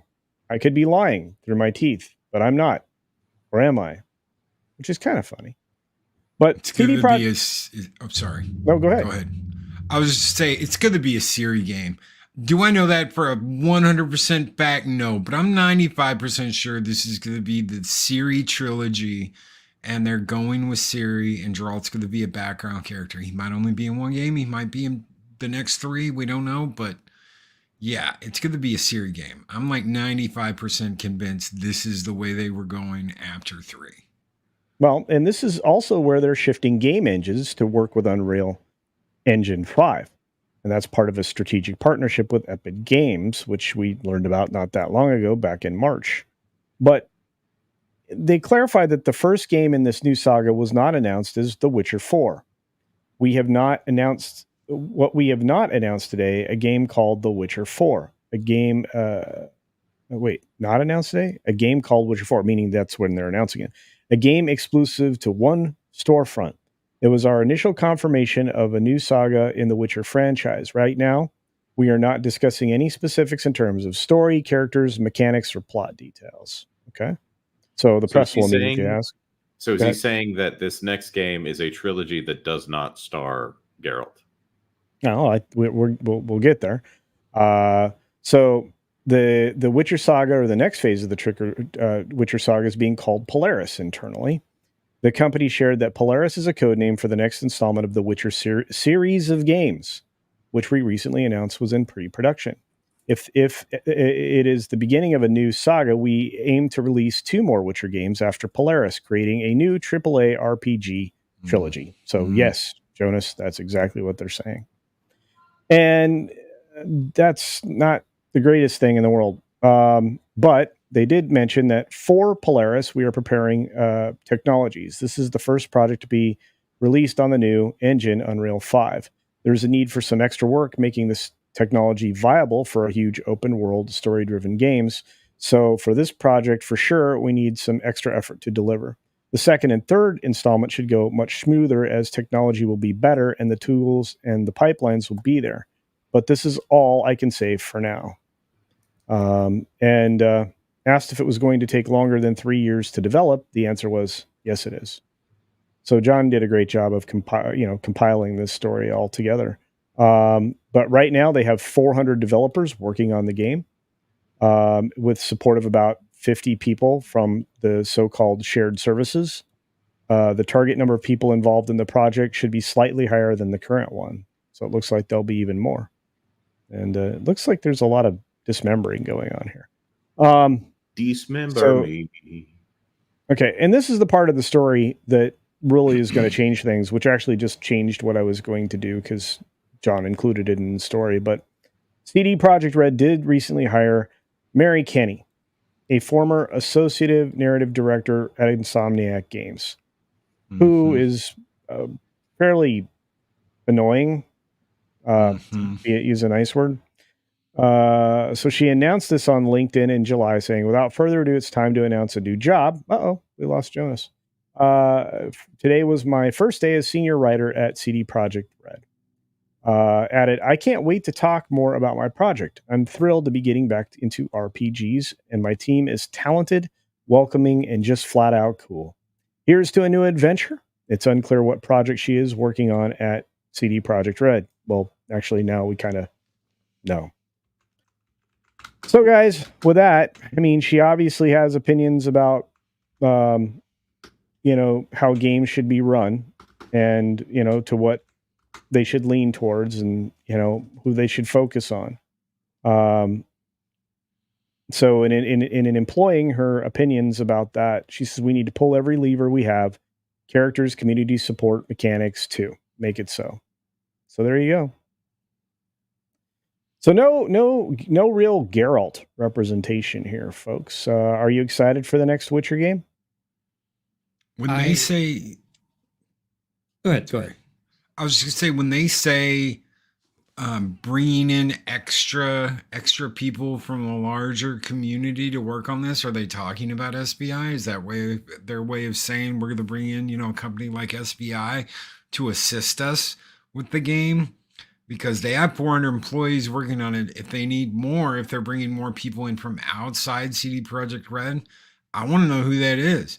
Because the second I hear SBI, it's a no, and a no. I'm not dealing with that. Or any company that associates or does business with SBI, it's a no, and a no. Already, the way it sounds, I'm not interested. I play The Witcher because Geralt of Rivia is The Witcher. Yes, there are other Witchers, but he is the Witcher. So the game is about Geralt of Rivia. If they're going to do a whole new trilogy about Ciri, I don't know if I even want to. Is Ciri a cool character? Sure, but I don't know. I don't know if I want to sit there and play a whole game where Geralt's just, I'm the old man now. Go out, Ciri, and take my place and run the roads and do what I used to do. I don't know if I want to. Didn't they OP her at the end of that game too? They did. Yeah, for the show. They made her the hero at the end. So. Yeah. And it's as Loki said that it was the game felt like it was written one direction, and then near the end, Ciri took the mantle of that game, and I was just like, this is like I agree with Loki. It's heading there. It was obvious at the end of the game what they were going to do, 100% transparent where we were going to go, and I don't frankly want to touch it either. I mean, Ciri's an interesting character, but come on, we're a little tired of this. As he said, Witcher is Geralt. Use him. End of story. Yeah. Well, I wonder how many games need to flop in the at least 4 years that this game is going to need to be made before they decide to make a course correction mid-development that's like, oh man, how about we actually have the Witcher in the Witcher game? To back up, I think it's and this is a little bit off topic, but there's a little slight, it seems, on the Unreal 5 engine, right? To say it's not built for an RPG world. Is that what I was reading there correctly? So they're kind of saying because of this engine, it's not tweaked towards this type of game. Was I reading that wrong, or do we all agree on that's kind of the interpretation? That is fascinating. I know RPG can kind of have a vaguer sense than it really should as a game mechanic. They consider some games RPGs, which I really wouldn't, but I think they could find their way around it. But it is a common trend, though, where they take something that was built one way and completely mold it into something else, and it never works for what the game engine was built for, as compared to a lot of the older days. Those developers had to build the engine so they knew every detail about these characters and world. Now a lot of people coming in now, they just want to change what someone else already built. Well, it's kind of weird that they did mention that they would need to tweak it, because I'm thinking it's kind of the best thing for an open world game, an That's what RPG I thought. specifically. Yeah, I thought that's what they were touting about that engine. So it's Yeah. Right. Calling back to the D&D aspect of it, could be Yeah. anything, you know. Yeah, it's just weird. But It really is could that be. actually an excuse that they're not, as far as anyone thinks on this game? Probably, like if they don't have the assets and stuff all ready to go, that tells you something about even where they're at with this game. It's probably Well, They they have to make all new because they can't take what's in the red engine and put it over on it doesn't work like that. So they can't take whatever they had in 3 and move it over. If they're doing a whole new engine, they've got to start from scratch. They're I'm just putting saying it sounds ingredients like- and batter and all that. They're making this from the ground up. They probably switched from whatever engine they had to Unreal 5, because they should have been working on this at the end of Witcher 3, which is the standard of every studio, correct? When you finish one, you're preparing the other. So They've it been sounds working like- on 3 and updating 3 for years. Yeah. Before I moved back to Texas, which is 3-4 years ago now. They've been still updating that game and getting it to run right, including better assets, making it 4K, making it run in 60 frames per second. They updated the PC version. They updated the PlayStation version, the Xbox version. They've been perfecting this last gen cycle of game. Yeah, I feel like the one of the reasons I want to push back on that idea that it's not built for an RPG or open world is just to say they do whole Hollywood movies on the Unreal 5 engine. That's So- true. That's why I'm confused at that comment. So- But you don't have But to anyway, you don't have to do collision in the same way on that for a movie. that's true, but you still have to deal with positioning and real time positioning and collisions. So, but yeah, you're right. Real quick, we did get one super chat, I think, Jonas, if I'm not mistaken. Yes, I think we did. It is from John JID 999 for 199. Will there be Awesome. a Red Dead Redemption 3 in like 10 years? Oh, yes, there will Could be. Just the main character will be a strong, independent woman. Oh, well, there were some. Yeah, it wasn't there a? I think there was a good Western with, a wonderful old actor, and I always forget his name. It's not Dabney Coleman, but same era. And a female gunslinger, and there's a clock tower, and Russell Crowe was in it, and I can't remember. Quick and the Dead. Quick and the Dead. Yeah, because that was one of DiCaprio's earliest films. Yep. And As soon as you said clock tower and Russell Crowe, I was yeah. like, oh, Quick and the Dead. Yeah, that was interesting, and there were some ladies that were legendarily good with the pistols. So I don't know. I mean, I guess I would it surprise me? No, I don't think that's too far afield. But Annie Oakley. Yeah, there you go. Yeah, The reason why you have the thing Hootin' Annie, like, Yeah. oh, let's go to the Hootin' Annie, is because of Annie Oakley raising Is that the one nine with kinds of Gene Hack- mischief and Talking about the one with craziness. Gene Hackman? That's cool. Yeah, Pacman. He That's played the the bad name guy, of right? it. Yeah, Gene Yeah. Hackman. Yep. He played the bad guy. Yeah, that was Yeah, a good one. yeah. A little bit violent. Yeah, Yep. Same era. Oh, Jonas. A tipping barn for $4.99. Jonas, isn't that depiction of death in Bill and Ted based on Ingmar's Bergman? Yes, it is. And the chess game in that specifically, The Seventh Seal is the film by Ingmar Bergman from 1957. But the character in Resident Evil 4 is well, Bogus Journey. They based death off of Ingmar Bergman's character in Seventh Seal. Sorry, not Ingmar Bergman's character. The character in Ingmar Bergman's Seventh Seal. Forgive me on that. But he's named Osmond Sadler, and the character who played Death in Bill and Ted's Bogus Journey is his last name is Sadler. So it's one of those things where you don't know who's cracking a joke, and you don't know who is doing what intentionally. But I think it's a play on it's William Sadler, by the way. It's a play on the joke, which is a parody of the real thing. So I love it when Japanese games do American culture, which is another reason that I love the Metal Gear games because it's essentially Rambo and Solid Snake, Snake Plissken, and all of those things. They're basically a send up of American pop culture.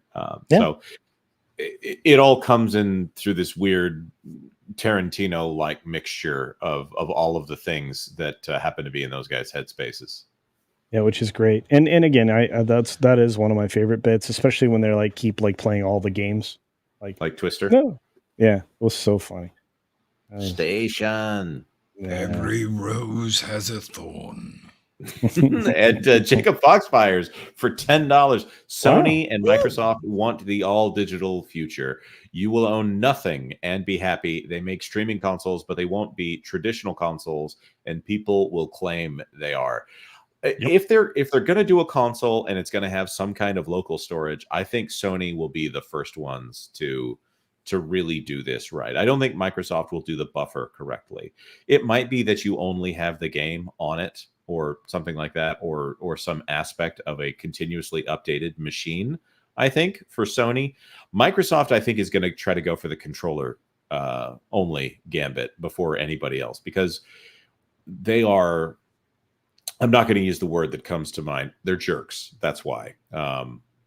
Microsoft, for instance, bought LinkedIn because they couldn't build a social media network on their own. So they bought LinkedIn so that they would have everybody's information. And so they bought the lamest social media network out there in order to get the job done. Like, this is not a great company, in my opinion.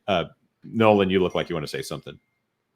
Oh, no, I was just going to say on the whole digital future aspect of what's being said here, over time, we used to have the times where you had like the mom and pop grocery stores, and then, Walmart came around, got a monopoly on everything, and the smaller stores just couldn't compete. And it gets to the point now where you have a lot of food brands or grocery brands where you can't just, not eat or not get groceries. A lot of people, that's the only option they have. So even if you say, hate Walmart, hate Dollar General, hate McDonald's, you are forced to go there anyways. I think if gamers can learn anything from that, it shows like, hey, the reality is gaming, while it is a very much necessity as far as escapism goes from everything going on in the world right now, we are in a position now where there's still a lot of power within the gamers to, there are a lot of indie developers out there. There's still companies that are pushing with hardware such as Nintendo and such. And if the market can react appropriately, if a company like Sony or Microsoft will push this whole agenda of owning nothing and being happy, there's still enough power in your favor to nip it in the bud, I guess, before this becomes a major weed that no one's going to be able to stop. There's a lot more power in the knowledge of knowing what trends of movies and brands have done in the past to be able to counter this, to stop it from happening. Well, and to that end, and this is something that you'll find,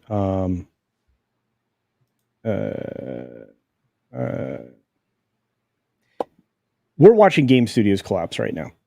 Okay, yeah. I think that's the place to start from. So as we watch this happen, and Loki and I seem to be the ones that are reporting on it all the time, but as we watch, seriously, but as we watch these things slowly melt, away. These are studios that were successful. They had winning titles. They had a track record, right? I'm not talking about the independent studios that are based on gimmicks. Like we covered one that was based on like some kind of weird crypto or something. But no, I'm talking about like legitimate game studios that are really just sinking into the sand or have completely disappeared. Gearbox is going to sink into the sand most likely, because I don't care if they announced Borderlands 4. I have doubts that it would ever make it to the consumer. But if you look at what's happening with Volition, they disappeared. They made an incredibly, divisive game out of something that was well beloved, a parody of GTA, as a matter of fact, that was even more bonker sauce. And they rebooted it so that they could reach a modern audience, which they didn't get. They got no audience, because the audience that knew they were going to the modern audience didn't show up. And, this was before it there was a big deal being made about SBI, right? Sweet Baby Inc. Now, I mean, we're looking at people being more and more aware of things, and despite the narrative around SBI detected, people calling it, a hate movement or whatever, it's effective. And it's been working to call out and expose games that are developed with that in mind. And, which comes along with a whole lot of other things, which, and that gamers don't want that. They don't want to be proselytized to. They don't want to be lectured. And the last thing in the world anybody wants to do is have a game hectoring you all the time, trying to, get you to change while you're playing your silly video game. So Warner Brothers is about to get sold. NetherRealm is getting sold. That's a fact. That means Mortal Kombat's going to a new studio. Yep. It's happening every day all around us, and they're trying to keep it all quiet and low key, like nothing's going on. That's not what is happening. Well, and that's absolutely right. And that's actually what is happening. Is they cannot quell the discontent because it shows up in the financials. And again, the reason that we're worried about what would happen with GTA 6, if, what has been being bandied about is actually true, not to mention the fact that SBI did consult on the game. If that ends up being it doesn't feel at all like GTA, the minute that comes out, you're going to cut all the game sales off because people don't want that. People want to play something that feels like what they're used to. And so that's why when you hear like a developer saying, well, it's going to be largely the same as GTA 5, but they're saying that mechanically and whatnot. Go ahead. Yeah, but this also goes to Jacob Foxfire's next super chat for $2. Also, Witcher with no Witcher is wild. This happens so rarely that they switch main characters and do it successfully. Again, to go back to Metal Gear, they play those as if it's a different character each time. But if you hear the dialogue from Snake, he still references all the things that happened in the previous games, even though he wasn't there for that, because it's a different clone of the same guy. He'll still talk about the adventure that he had in Metal Gear Solid 3. In Metal Gear Solid 3, he references something that canonically doesn't happen to him or for another 20 years. But if you remember this, if you put Raiden in there with Metal Gear Solid Revengeance or something like that, the sales are just nowhere near what it is for the other games. So that's why Solid 2 remember was when so Metal divisive. Gear Solid, when Metal Gear Solid 2 came out initially, that was before everything was doing the whole bait and switch aspect. So it was actually pretty shocking when it happened. And let's remember too, that was only the second game. Okay, well, I guess there were the old Metal Gear games on the NES, but as far as the Solid series goes, like that was bit fresh. You're having like a different iteration every game. When you have it to where even if it's like the same character for at least the first two games, look at the Halloween movies from way back when, like when they did Season of the Witch, which people like now, it was seen as a drastic departure. They don't like drastic change. If you go one game, it's this character, second game, it's this character, third game, it's this, people will accept it. But if you're doing like with Witcher, where it's been like 3 games, it's all about this dude, and you're changing it, people are just going to think you're going to be doing this for searching different audiences. And it doesn't matter what your political leanings are. If your audience and fan base feel like they're being replaced, they're not going to show up. Good point. And Good that bait and switch was really difficult to deal with because the demo they gave you for Metal Gear Solid 2 was Snake. It's the tanker level. And then you get the game and you're like, all right, let's go, Solid Snake. And then you're in with this new character. And I despised Raiden. The first time I played through that game, I absolutely I was like, oh, I hate that. It's like the majority of the game is with this kid that whines and cries and oh me and but come Metal Gear 4, he's a boss. Yeah. And I was just like, yeah, my boy, that's my boy Raiden. So it can take a while, but don't bait and switch like that because you end up getting your customers to hate a character that may not deserve it. I probably should have given Raiden more of a chance that first run, but still, man.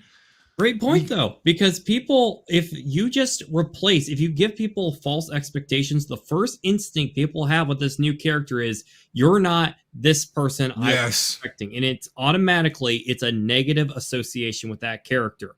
We'd rather have something fresh or comes in naturally, and we can just love every aspect about this new character. Sounds like why am I not playing Iroquois Pliskin? Why am I, he's there. He's in the game. Iroquois Pliskin. Why am I not playing him? Why am I playing this other guy? Yes. Exactly. Makini draws for 5. The good news from this week is that Tango Gameworks is saved thanks to Crafton. Yep. Yeah. The studio that made Hi-Fi Rush gets pulled out of the death fire at Microsoft. Oh, good. So well done. Yep. Good stuff. And in Makini, well, okay. Makini, go ahead. This might be it. It might be related to his next tweet. There it is. Makini draws for 10. The big elephant in the room that no one is willing to bring up is that when a game rejects any instance of a consultancy firm and goes their own way, leads to strong sales. Silverblade. Well, in this Black Myth Wukong game, which is getting attacked in the latest IGN video review that they just put out a day ago. They're attacking it for isms. I'm not going to say the ism. Paid shows, though. So who respects but I mean, IGN is part of. Yeah, and IGN is part of Ziff Davis, and Ziff Davis is compromised 3 ways to Sunday, and seemed to like to pick up the discards from things like Go Media, so their future is not exactly going to be great. But regardless, no, this is 100% true. Makini made me go look into this story, and they're really attacking this game and this game studio. And I think it's because it's going to do so well. They're terrified that a game that doesn't, bend the knee is going to do well. Tell me I'm wrong, please, gentlemen. You're not wrong. You're absolutely correct. Money speaks, right? Like that's. I think we've said this on this panel many, many times. Is that vote with your wallet at the end of the day. Yeah. Don't support or do support. It's up to you. We're not telling you what to do, but if your feelings about something is pushed a certain direction, then let your wallet speak for that, right? Take it away or give it to. Support those that need it and take away from those that you don't agree with. Just as simple as that. Mm-hmm. It's a shakedown on every single level.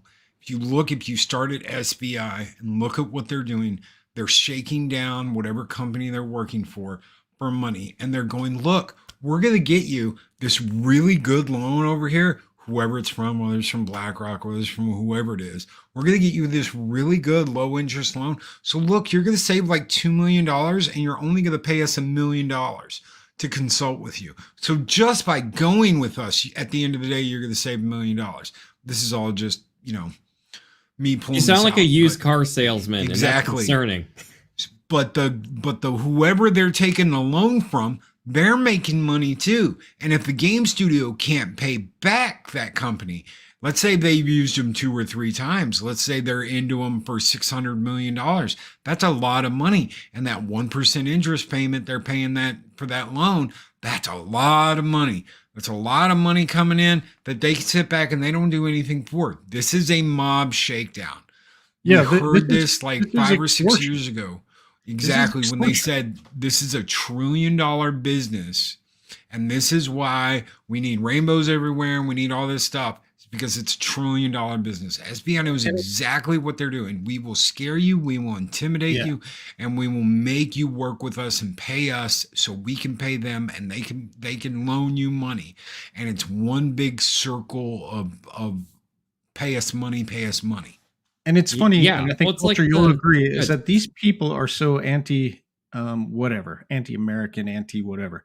And at the end of the day, what is it all about? The green, the money. Well, I like you said, I mean, turn it back onto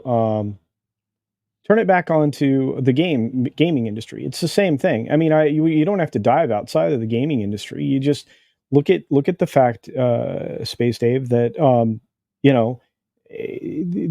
what happens culturally in entertainment, no matter what it is the art is trying to make an impression on everybody around it. And when games, they're trying to change gamers' minds on these issues that are just built into your consciousness.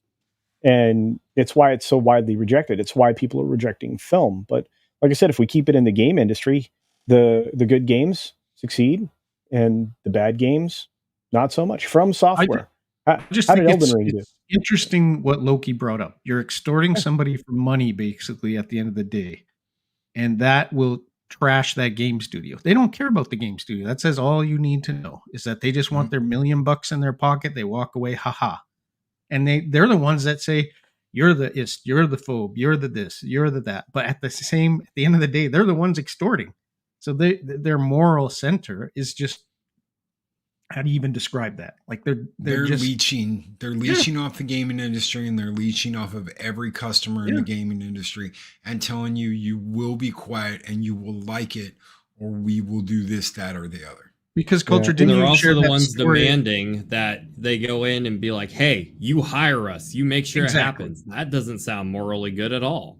Yeah, well, I mean, wouldn't it be a give us shame kind of attitude, right? Like, yeah, well, I mean, give us $7 million, which is what we heard from Black Myth Wukong developer. I mean, that's exactly what Loki is saying. It's a shakedown technique. Speaking of shakedown techniques, Makini, I think, is up next with his super chat.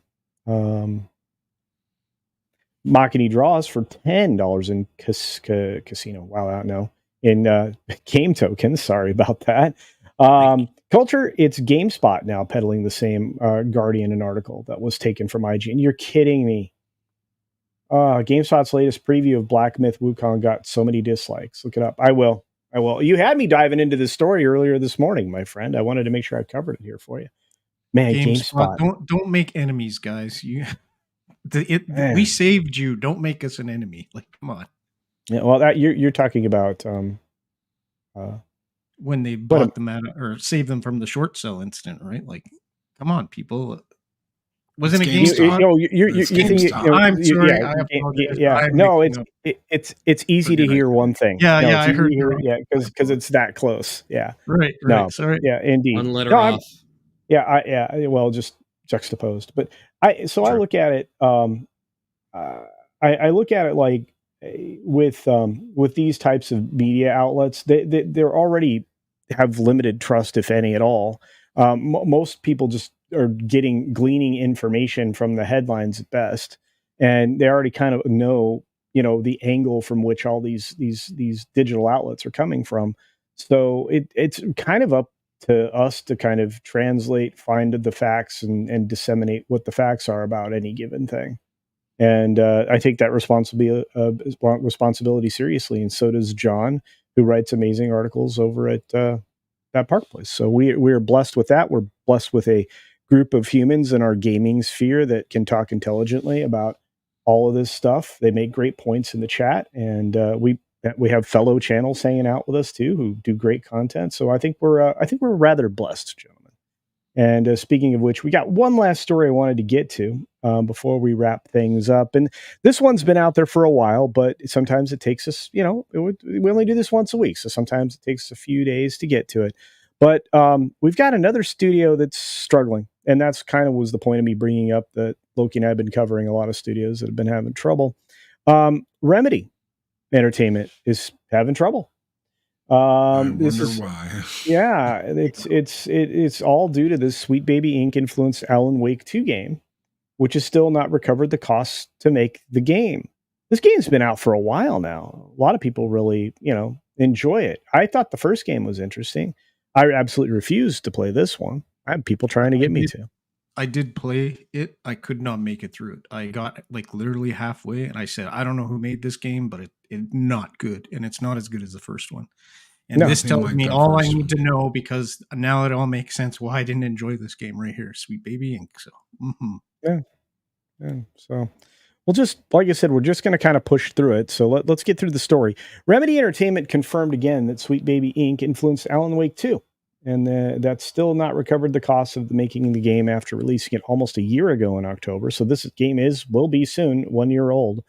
They revealed their half-year financial report, January to June, and shared that at the time of publishing this report, Alan Wake 2 has recouped most of its development and marketing expenses. It should be making money, not recouping expenses. It should be making a ton of money. A ton of This money. makes no sense because the Game Awards told me that this was the greatest game ever made. Oh yeah. Yeah, I don't think the Game Awards are worth much anymore, or if they ever were, Nolan, but that's just my opinion. But like you said, not only did the company reveal the game has yet to recover its cost nearly a year after release, but the company's CEO, Tero Veritala, shared that Alan Wake 2 did not yet generate royalties. Fascinating. Wow. So, despite the game not covering its cost, Remedy Entertainment plans to release physical editions of the game. Their report detailed that a physical deluxe edition will go on sale a year after it launched on October 22nd, 2024, and a collector's edition. This is how desperate they are. A collector's edition from LRG will ship in December. Nope. Collector's edition. So they're making these editions just to try to sell the unsold inventory. Well, It's like when toys used to pack in like unsold play sets and they put it in boxes with other things that were unrelated. Yeah. Well, I guess further, they also indicated that their 2023 revenue declined by 24%. And that was despite this game release. That tells you there really wasn't a lot of sales going on here. But they only sold 1 million copies. Yeah. Well, that was in February. That was in February. Everybody, hang on. But you're right to react that way, because if the game released in October and they only sold 1.3 million copies as of the beginning of February, this game probably didn't sell much more. So when you look at it, they obviously didn't provide any sales figures for Alan Wake 2, but the company previously revealed that it had sold 1 million copies by the end of December 2023. Well, that's important because in February, they'd only sold 1.3 million copies by the beginning of February. So they only sold 300,000 more copies in the month of January. To say the game slowed its pace of growth would be undercutting it. So, yeah, Alan Wake sales have continued to have a high price average. At the end of the first quarter, the game had recouped a significant part of its development and marketing expenses. That was going back to January to March. So what that's telling you? They stopped selling the game. I mean, they didn't choose to stop selling the game. The game just stopped selling. That's when it hits the discount shelf at Walmart. Yeah, I suspect that. Remember, they came out with the Alan Wake 1 remake, like a remastered version, just before this, which I did pick up, which was pretty good. I bet you it sold more than this did. That's crazy. It's nuts because they say as part of its revenue breakdown, the most recent report, it revealed that 9.4 million euros came from development fees, while just 912,000 euro came from royalties. It detailed royalties consisted mainly of game sales of Control and the Alan Wake Remastered, which you just mentioned there, Space Dave. Now, Vertala explained development fees increased from the comparison period due to the higher development fees for Max Payne 1 and 2. Okay. Well, I thought Max Payne 1 and 2 were coming out. Is this part of 2K Games? Jonas, are you here still? Yeah, so right now, essentially, with this game, the only revenue that they're taking in to speak of is the prepayment on the Max Payne 1 and 2 remake from whoever is going to be doing this. So essentially, they are receiving this revenue, I'm putting in quotes here. It is prepayment on development cost. So it's essentially a loan that they're going to have to pay back. It's not actual revenue. Right. If you think about it from a business standpoint, which is why they're not making any money off of Alan Wake 2, because they have to pay back Epic for the cost of developing the game before they split 50-50 on this. So this is insane. Yeah, I think this is a developer that is doomed. I think that Alan Wake 2 is the end of this studio, essentially. Whether or not they know it, they've got it. It's terminal, in my opinion. Do you think they'll be able to finish the Max Payne remakes? Yeah, I think so. As long as someone else is footing the bill, That's Oh, the wow. that's the entire question at this point. Is as long as someone else is willing to pay for Max Payne 1 and 2, then they're in a good spot. If they are just a studio that makes remakes of existing games, then I think they're in a good spot. If they are called on to make sequels and, for lack of a better term, woke sequels to things that people like because they're not woke, Max Payne is not a game that is known for being woke. That's what I No, was just not at thinking. all. Like, if they're going to remake this, they're obviously going to edit out some of the first game, especially because it was very adult and it was very like like macho adult. So I can't see them not taking out and editing that game, as what we've discussed even today. They've been doing with a lot of remakes, which is just who's going to want to buy it then? Well, even just the theme of the original Max Payne and that entails, the theme behind it, what happens to him, what happens to his family, what happens in the game. That was probably the most adult, oh my lord, game I had ever played at the time was Max Payne. Yeah, I don't well, think I played anything like that. it's ever. where we got that illusion of bullet time, right? That's where that Yes. originated. Yes. So, and I always found this interesting, but if they're not generating royalties because Epic isn't giving them a percentage of earnings after they recoup their investment, you're right, Jonas. This is done. They're done. This will buy the Max Payne 1 and 2 remake might be the last things they make.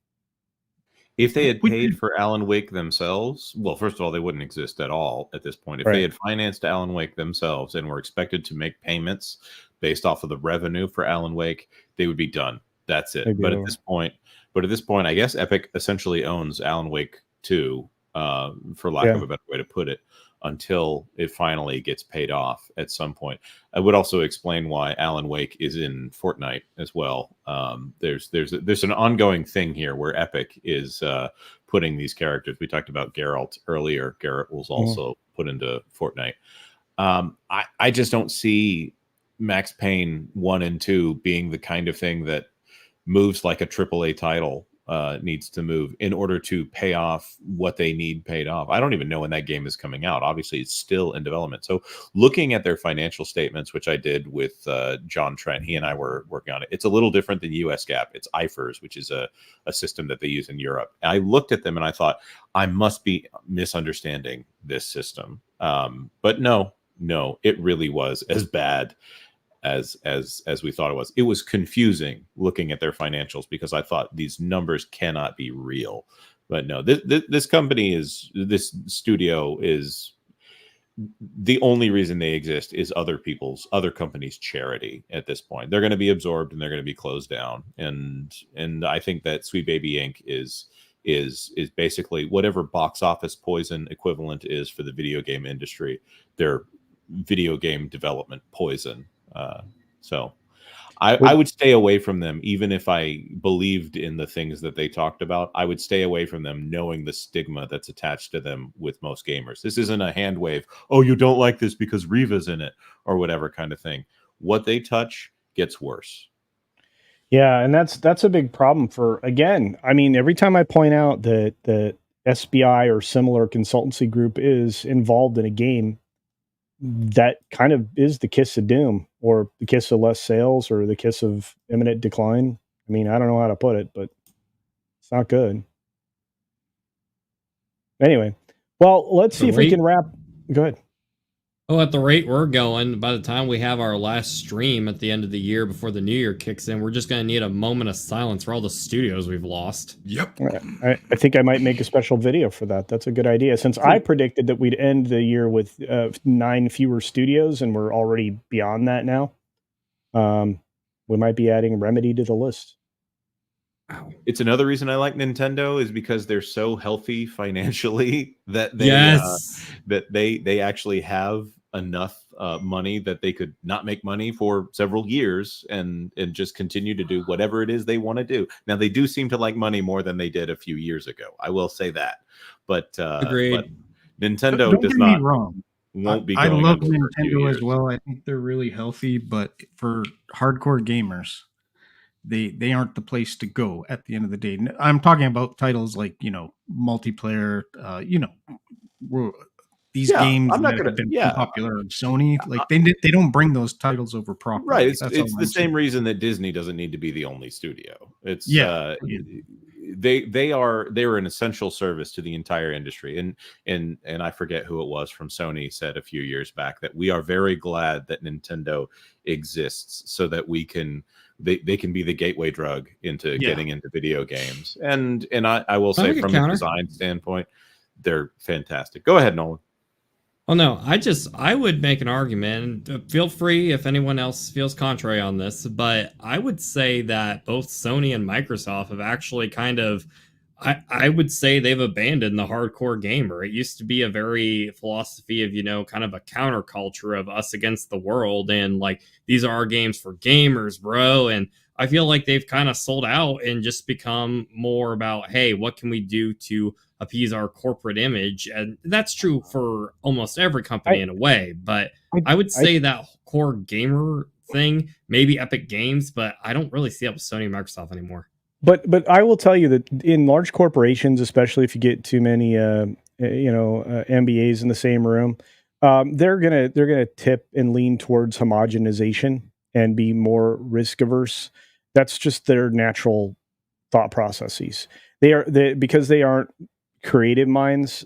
They all they look at is the numbers. They for whatever reason, at some of these schools, they take the idea that creative endeavors can't be leashed to this risk aversion strategy.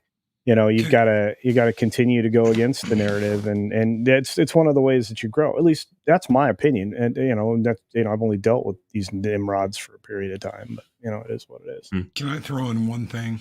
Mm-hmm. Nintendo knows what Nintendo does, and Nintendo is very good at doing what Nintendo does. The problem with that is many, many moons ago, Nintendo decided not to do a disc system and decided to go with cartridges. We're going to stay with our cartridges. And Sony came out of nowhere and said, if you won't make our little combo system we were working on, we will make it ourselves. And they created the PlayStation. And Nintendo got its butt spanked. Yes, there are good games on the N64, but overall, PS1 absolutely wiped it out. Yeah. Nintendo knows right now we're going to keep doing what we're doing, and we're going to keep making the games we make, and we're going to keep making money. That strategy they have eventually. That strategy they have of using older technology, it's made them the kings of the world. And it's also completely stabbed them with their own sword before. So It's kind of, they're always a bit of a wild card with that, but great point. Yeah, I don't know that I'd take it that hard in the paint. I think that their technology suits the content that they produce, or that they allow their developers to produce. But the sentiment is fair. But yeah, we do have a lot of stories coming up later this week, folks. But there's last one I want to get to with your kind indulgence. We might go just a few moments longer, not much longer, but longer. We've got this thing that Loki kind of leaned into just a moment ago that I really want to talk about. I can't get it to load. What's happening? Jonas, help me. You want to send it to me? It's being. I don't know what's going on. Here, let's read some super chats while you're doing that. Fair enough. Makini draws for $10. Remember this media promoted Alan Wake 2 there and back. So much so that they had a dedicated dance number to the game at the Game Awards. Yikes. All that promotion for nothing. Sweet Baby Inc. Kiss of Death. Thank you very much for that. Thank you, sir. Very much. You've been very generous once again, Makini. You've been a sponsor of the show. We appreciate that. Thank you.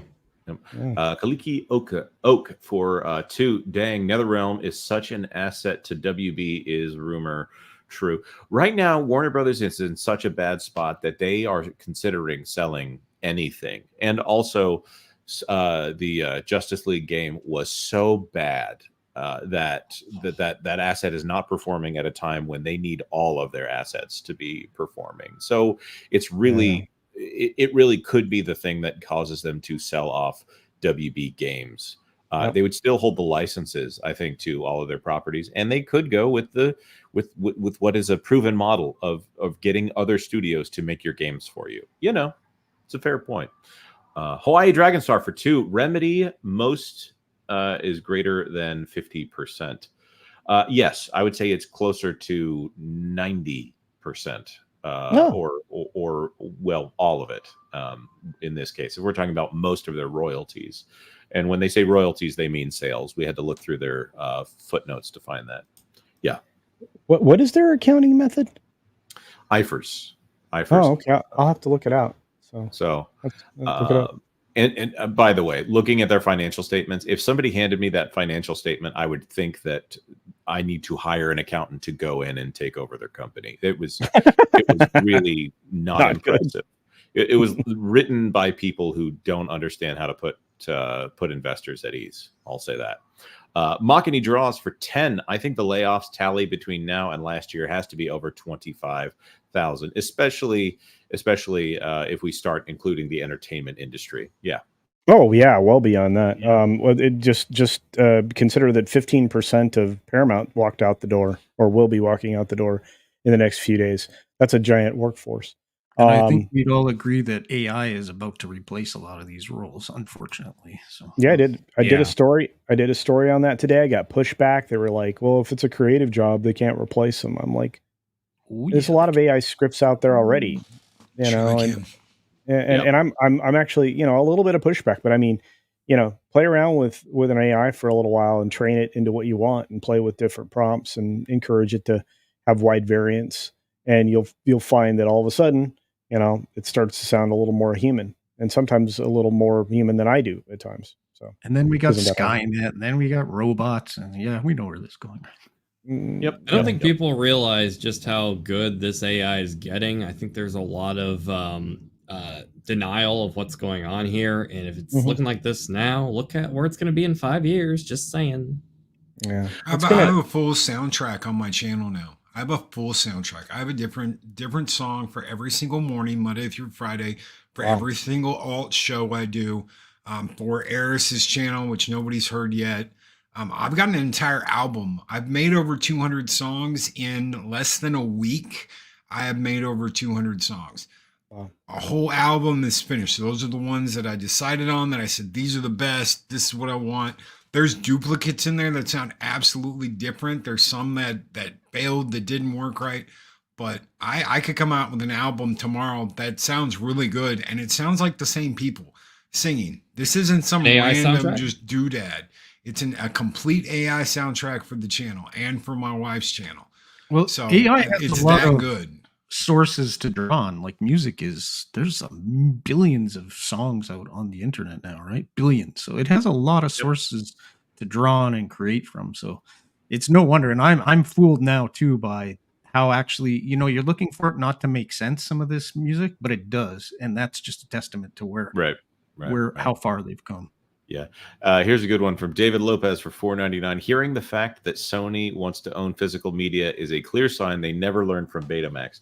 I don't think they learned from Betamax, because they own essentially a little piece of every Blu-ray that goes out. And the fact that when Blu-ray just got replaced by 4K, which is, by the way, that's 4K Blu-ray for anyone keeping track at home. So Sony makes a lot of their money on the entire physical media market right now, and every PS5 disc.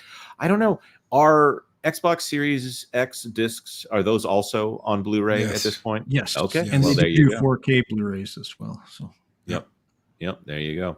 I think we need to pause so that Culture can bring up this next story. And well, we already talked about it a little bit, didn't we? Yeah, we got into it, which I was perfectly fine with, but it just keeps speaking to the fact that we are having a AAA gaming meltdown right now, and even the lesser studios. But Warner Brothers Discovery is looking to sell their stake in video games, and they have been. I mean, there's a reason for that, as Jonas brought up when we were talking about it tangentially.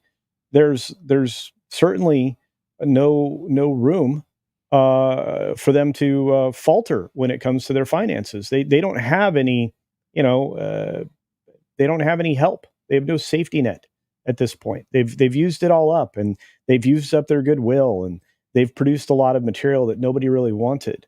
And this game, Hogwarts Legacy, kind of helped last year.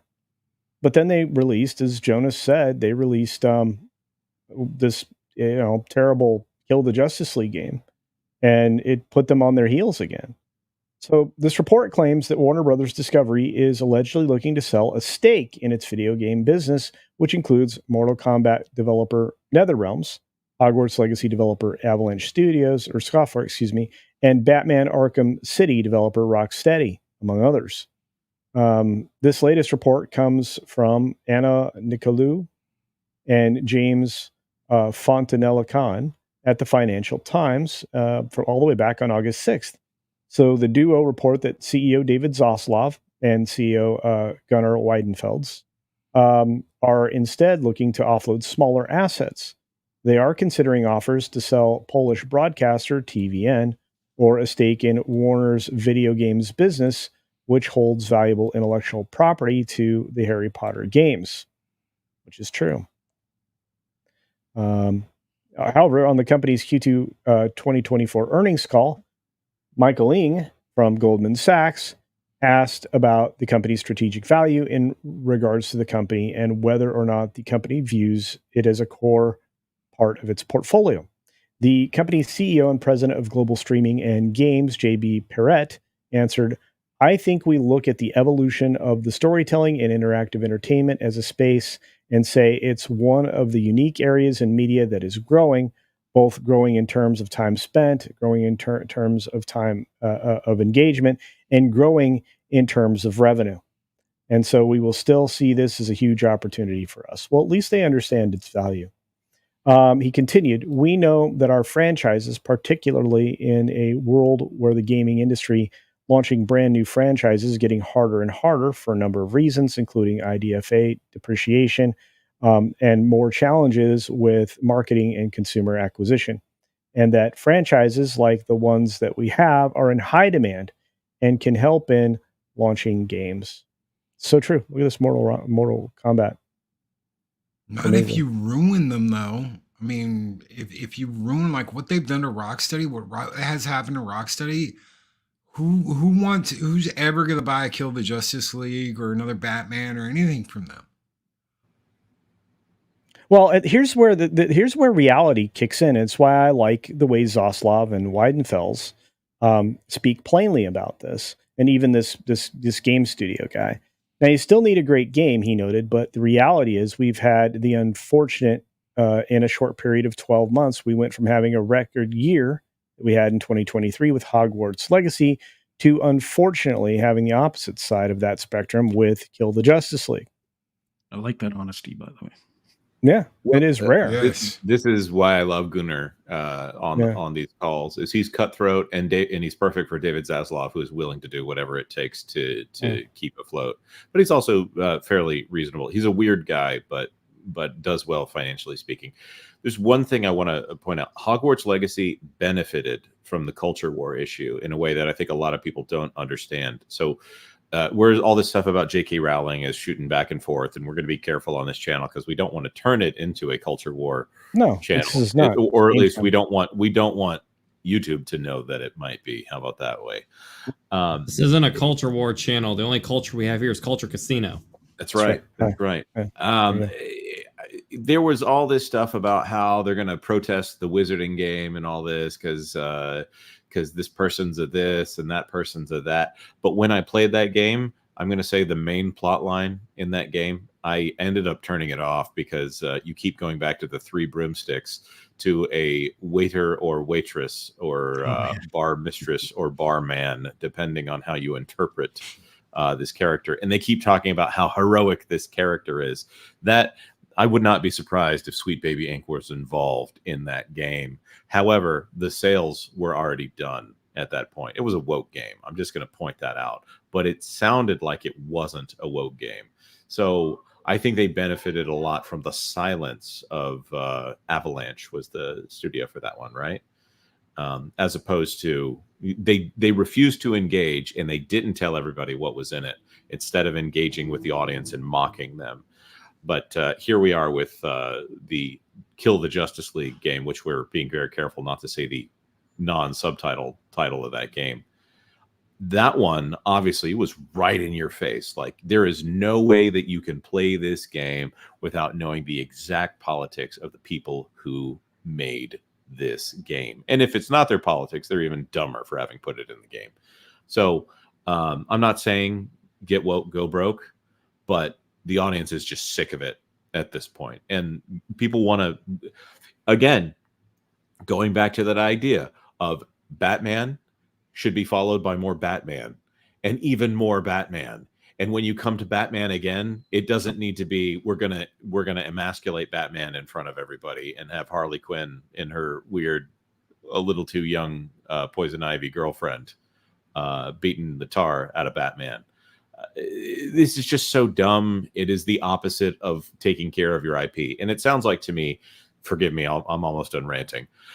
It sounds to me like David Zaslav actually knows that the strength of the IP is in actualizing that IP, not in trying to deconstruct it. I think that's going to be the mantra going forward. Go ahead, Space Dave. I was just going to say, like, had they just put Justice League as a write-off and not launched it, would it have put them in a better position today? Or do you, because it's really tainted the entire company, I would say, in my view. Had they just put it in the dustbin, forgot all about it, and said, no, we're not going to launch this thing, would it have caused less damage than it has now? If they didn't market it, the only additional expense they had was marketing, and they would have been able to take the loss just at one time instead of depreciating it over time. So, the only cost they have at this point are the marketing of the game and the brand damage that has been done by that's this my game. So, Well, yeah, you're probably right. They also had the loan they took out on the game. So they're all these companies are taking out loans to make these games. They aren't doing it out of their own pocket. They're all taking out loans. They're all accepting loans, like what we were talking about earlier with SBI. And we'll get you a 1% loan through this company or this company, and you'll save more than you'll spend on us in the long run. So they've got to pay that back. If they don't come out with the game, they've still got to pay that back. So it's either, do we want to pay out and pay off this loan for all this money we've taken out? One of the reasons why they finally had to come out with what was the pirate game culture that was it Ubisoft that made it? Ubisoft Skull and Bones? Yeah, Skull and Bones, but it was Ubisoft. Why am I thinking Bengal Tiger? It's in China. Bandai? The company, the wherever they made Skull and Bones at. They had gotten all these tax breaks. Oh, it was made in the Philippines, right? Yes, it was made in the Philippines. Yeah. They had gotten all these tax breaks from the country that they had made the game in. If they didn't come out with the game, they would have had to pay all that back. And they would have had to pay back the loan they took out for making the game. That's why they finally just said and released it in the state that it was in. Because they had drawn it out for so long that they owed all of this money. And the only way they could deal with that was just come out with the game and release it. Yeah, and that's starting to be like something that is also a little bit defeatist, is to go in there and take the free money or be preparing to utilize all those tax breaks and things like that. We're seeing that be a problem with films as well, because it encourages you to spend money that there's no possible way you can recoup.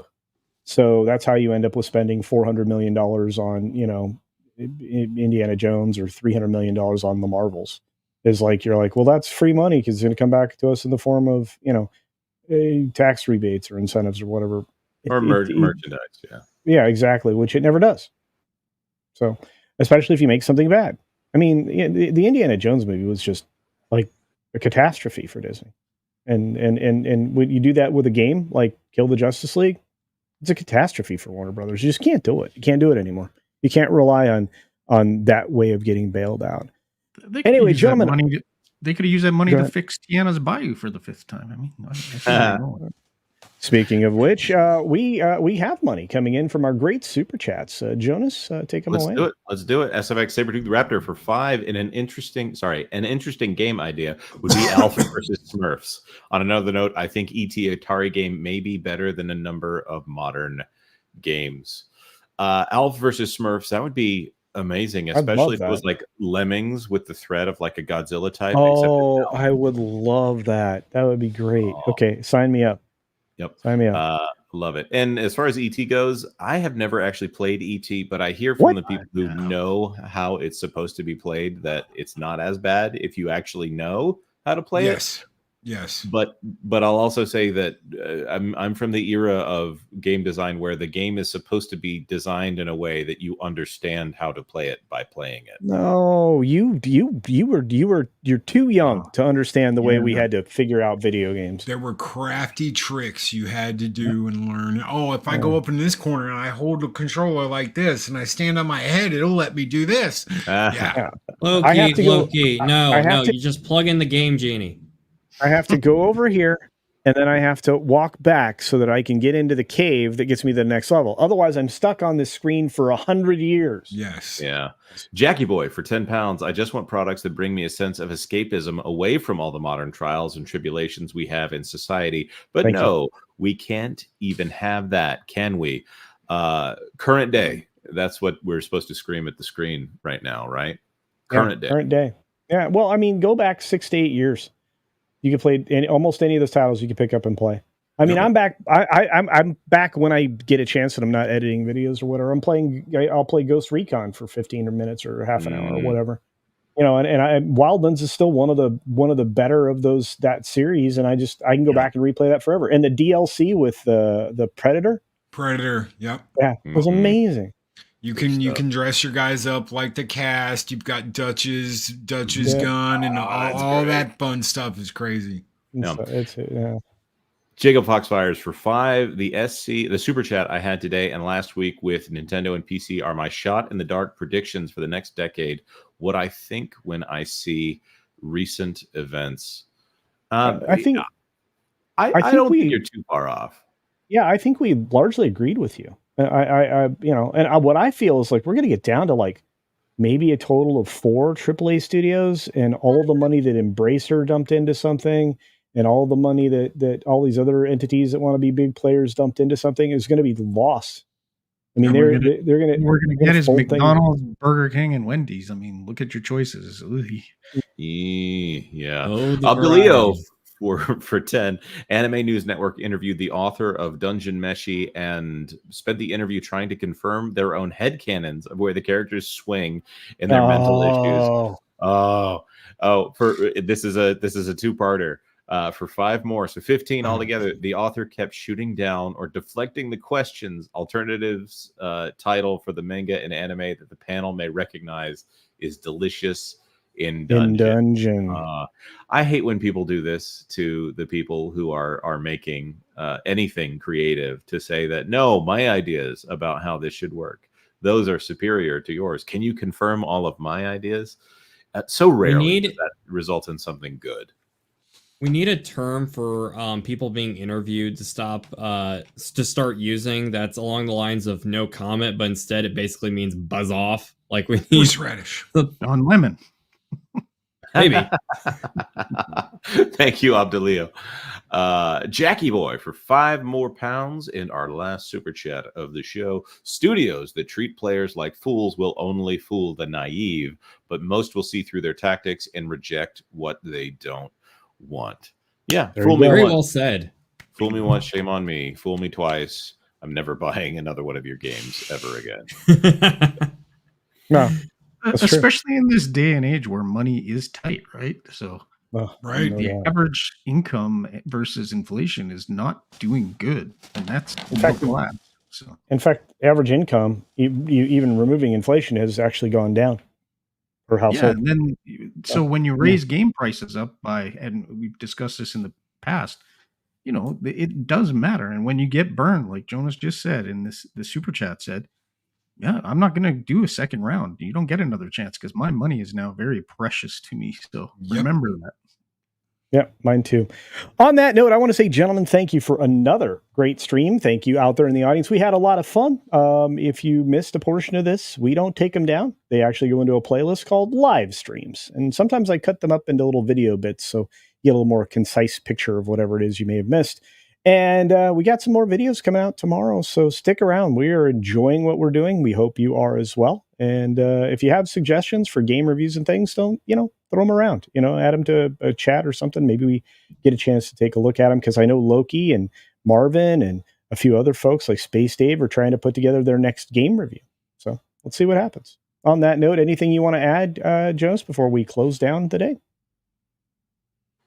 That Park Place will be streaming tomorrow at noon, and we'll be talking about the fact that Disney is now officially using the arbitration clause in Disney Plus to try to say that you cannot sue Disney if you have a Disney Plus subscription. It is a lawsuit that has nothing to do with Disney Plus. And they're saying that, well, also you agreed to the terms and conditions on the Disney app when you came into the park. So therefore, you can't sue me. Your family can't sue me. I hope you enjoyed The Mandalorian and The Acolyte, because that's all you're getting out of us. So we're going to be talking about that tomorrow at noon. And that's not going to hold water. So in other words, the terms and agreements that everyone has to sign when they buy anything ever, basically they want to mean we can do whatever we want. And we'll have no repercussions. They want broad-reaching indemnity, which is they're going to get laughed out of court. So I knew that this would come one day. This is the worst case for it to happen on, because somebody died. So on that note, though, we'll visit that story tomorrow on That Park Place Live. And I want to say thanks to everybody. Do check out Nolan Thunder's channel. Do check out Stone Loki's channel, Loki's Mornings of Mischief. Do check out this guy, Jonas J. Campbell's That Park Place, for all the news that should be fun. And check him out on his own channel, which he might start making material for again. And check out Space Dave over on Twitter, who's Space Dave over on Twitter. Pretty easy to follow. Everybody's stuff's down in the comment section below, as always. And every time we end it the same way. Game on! Uh-oh. I didn't push the button. Push the button.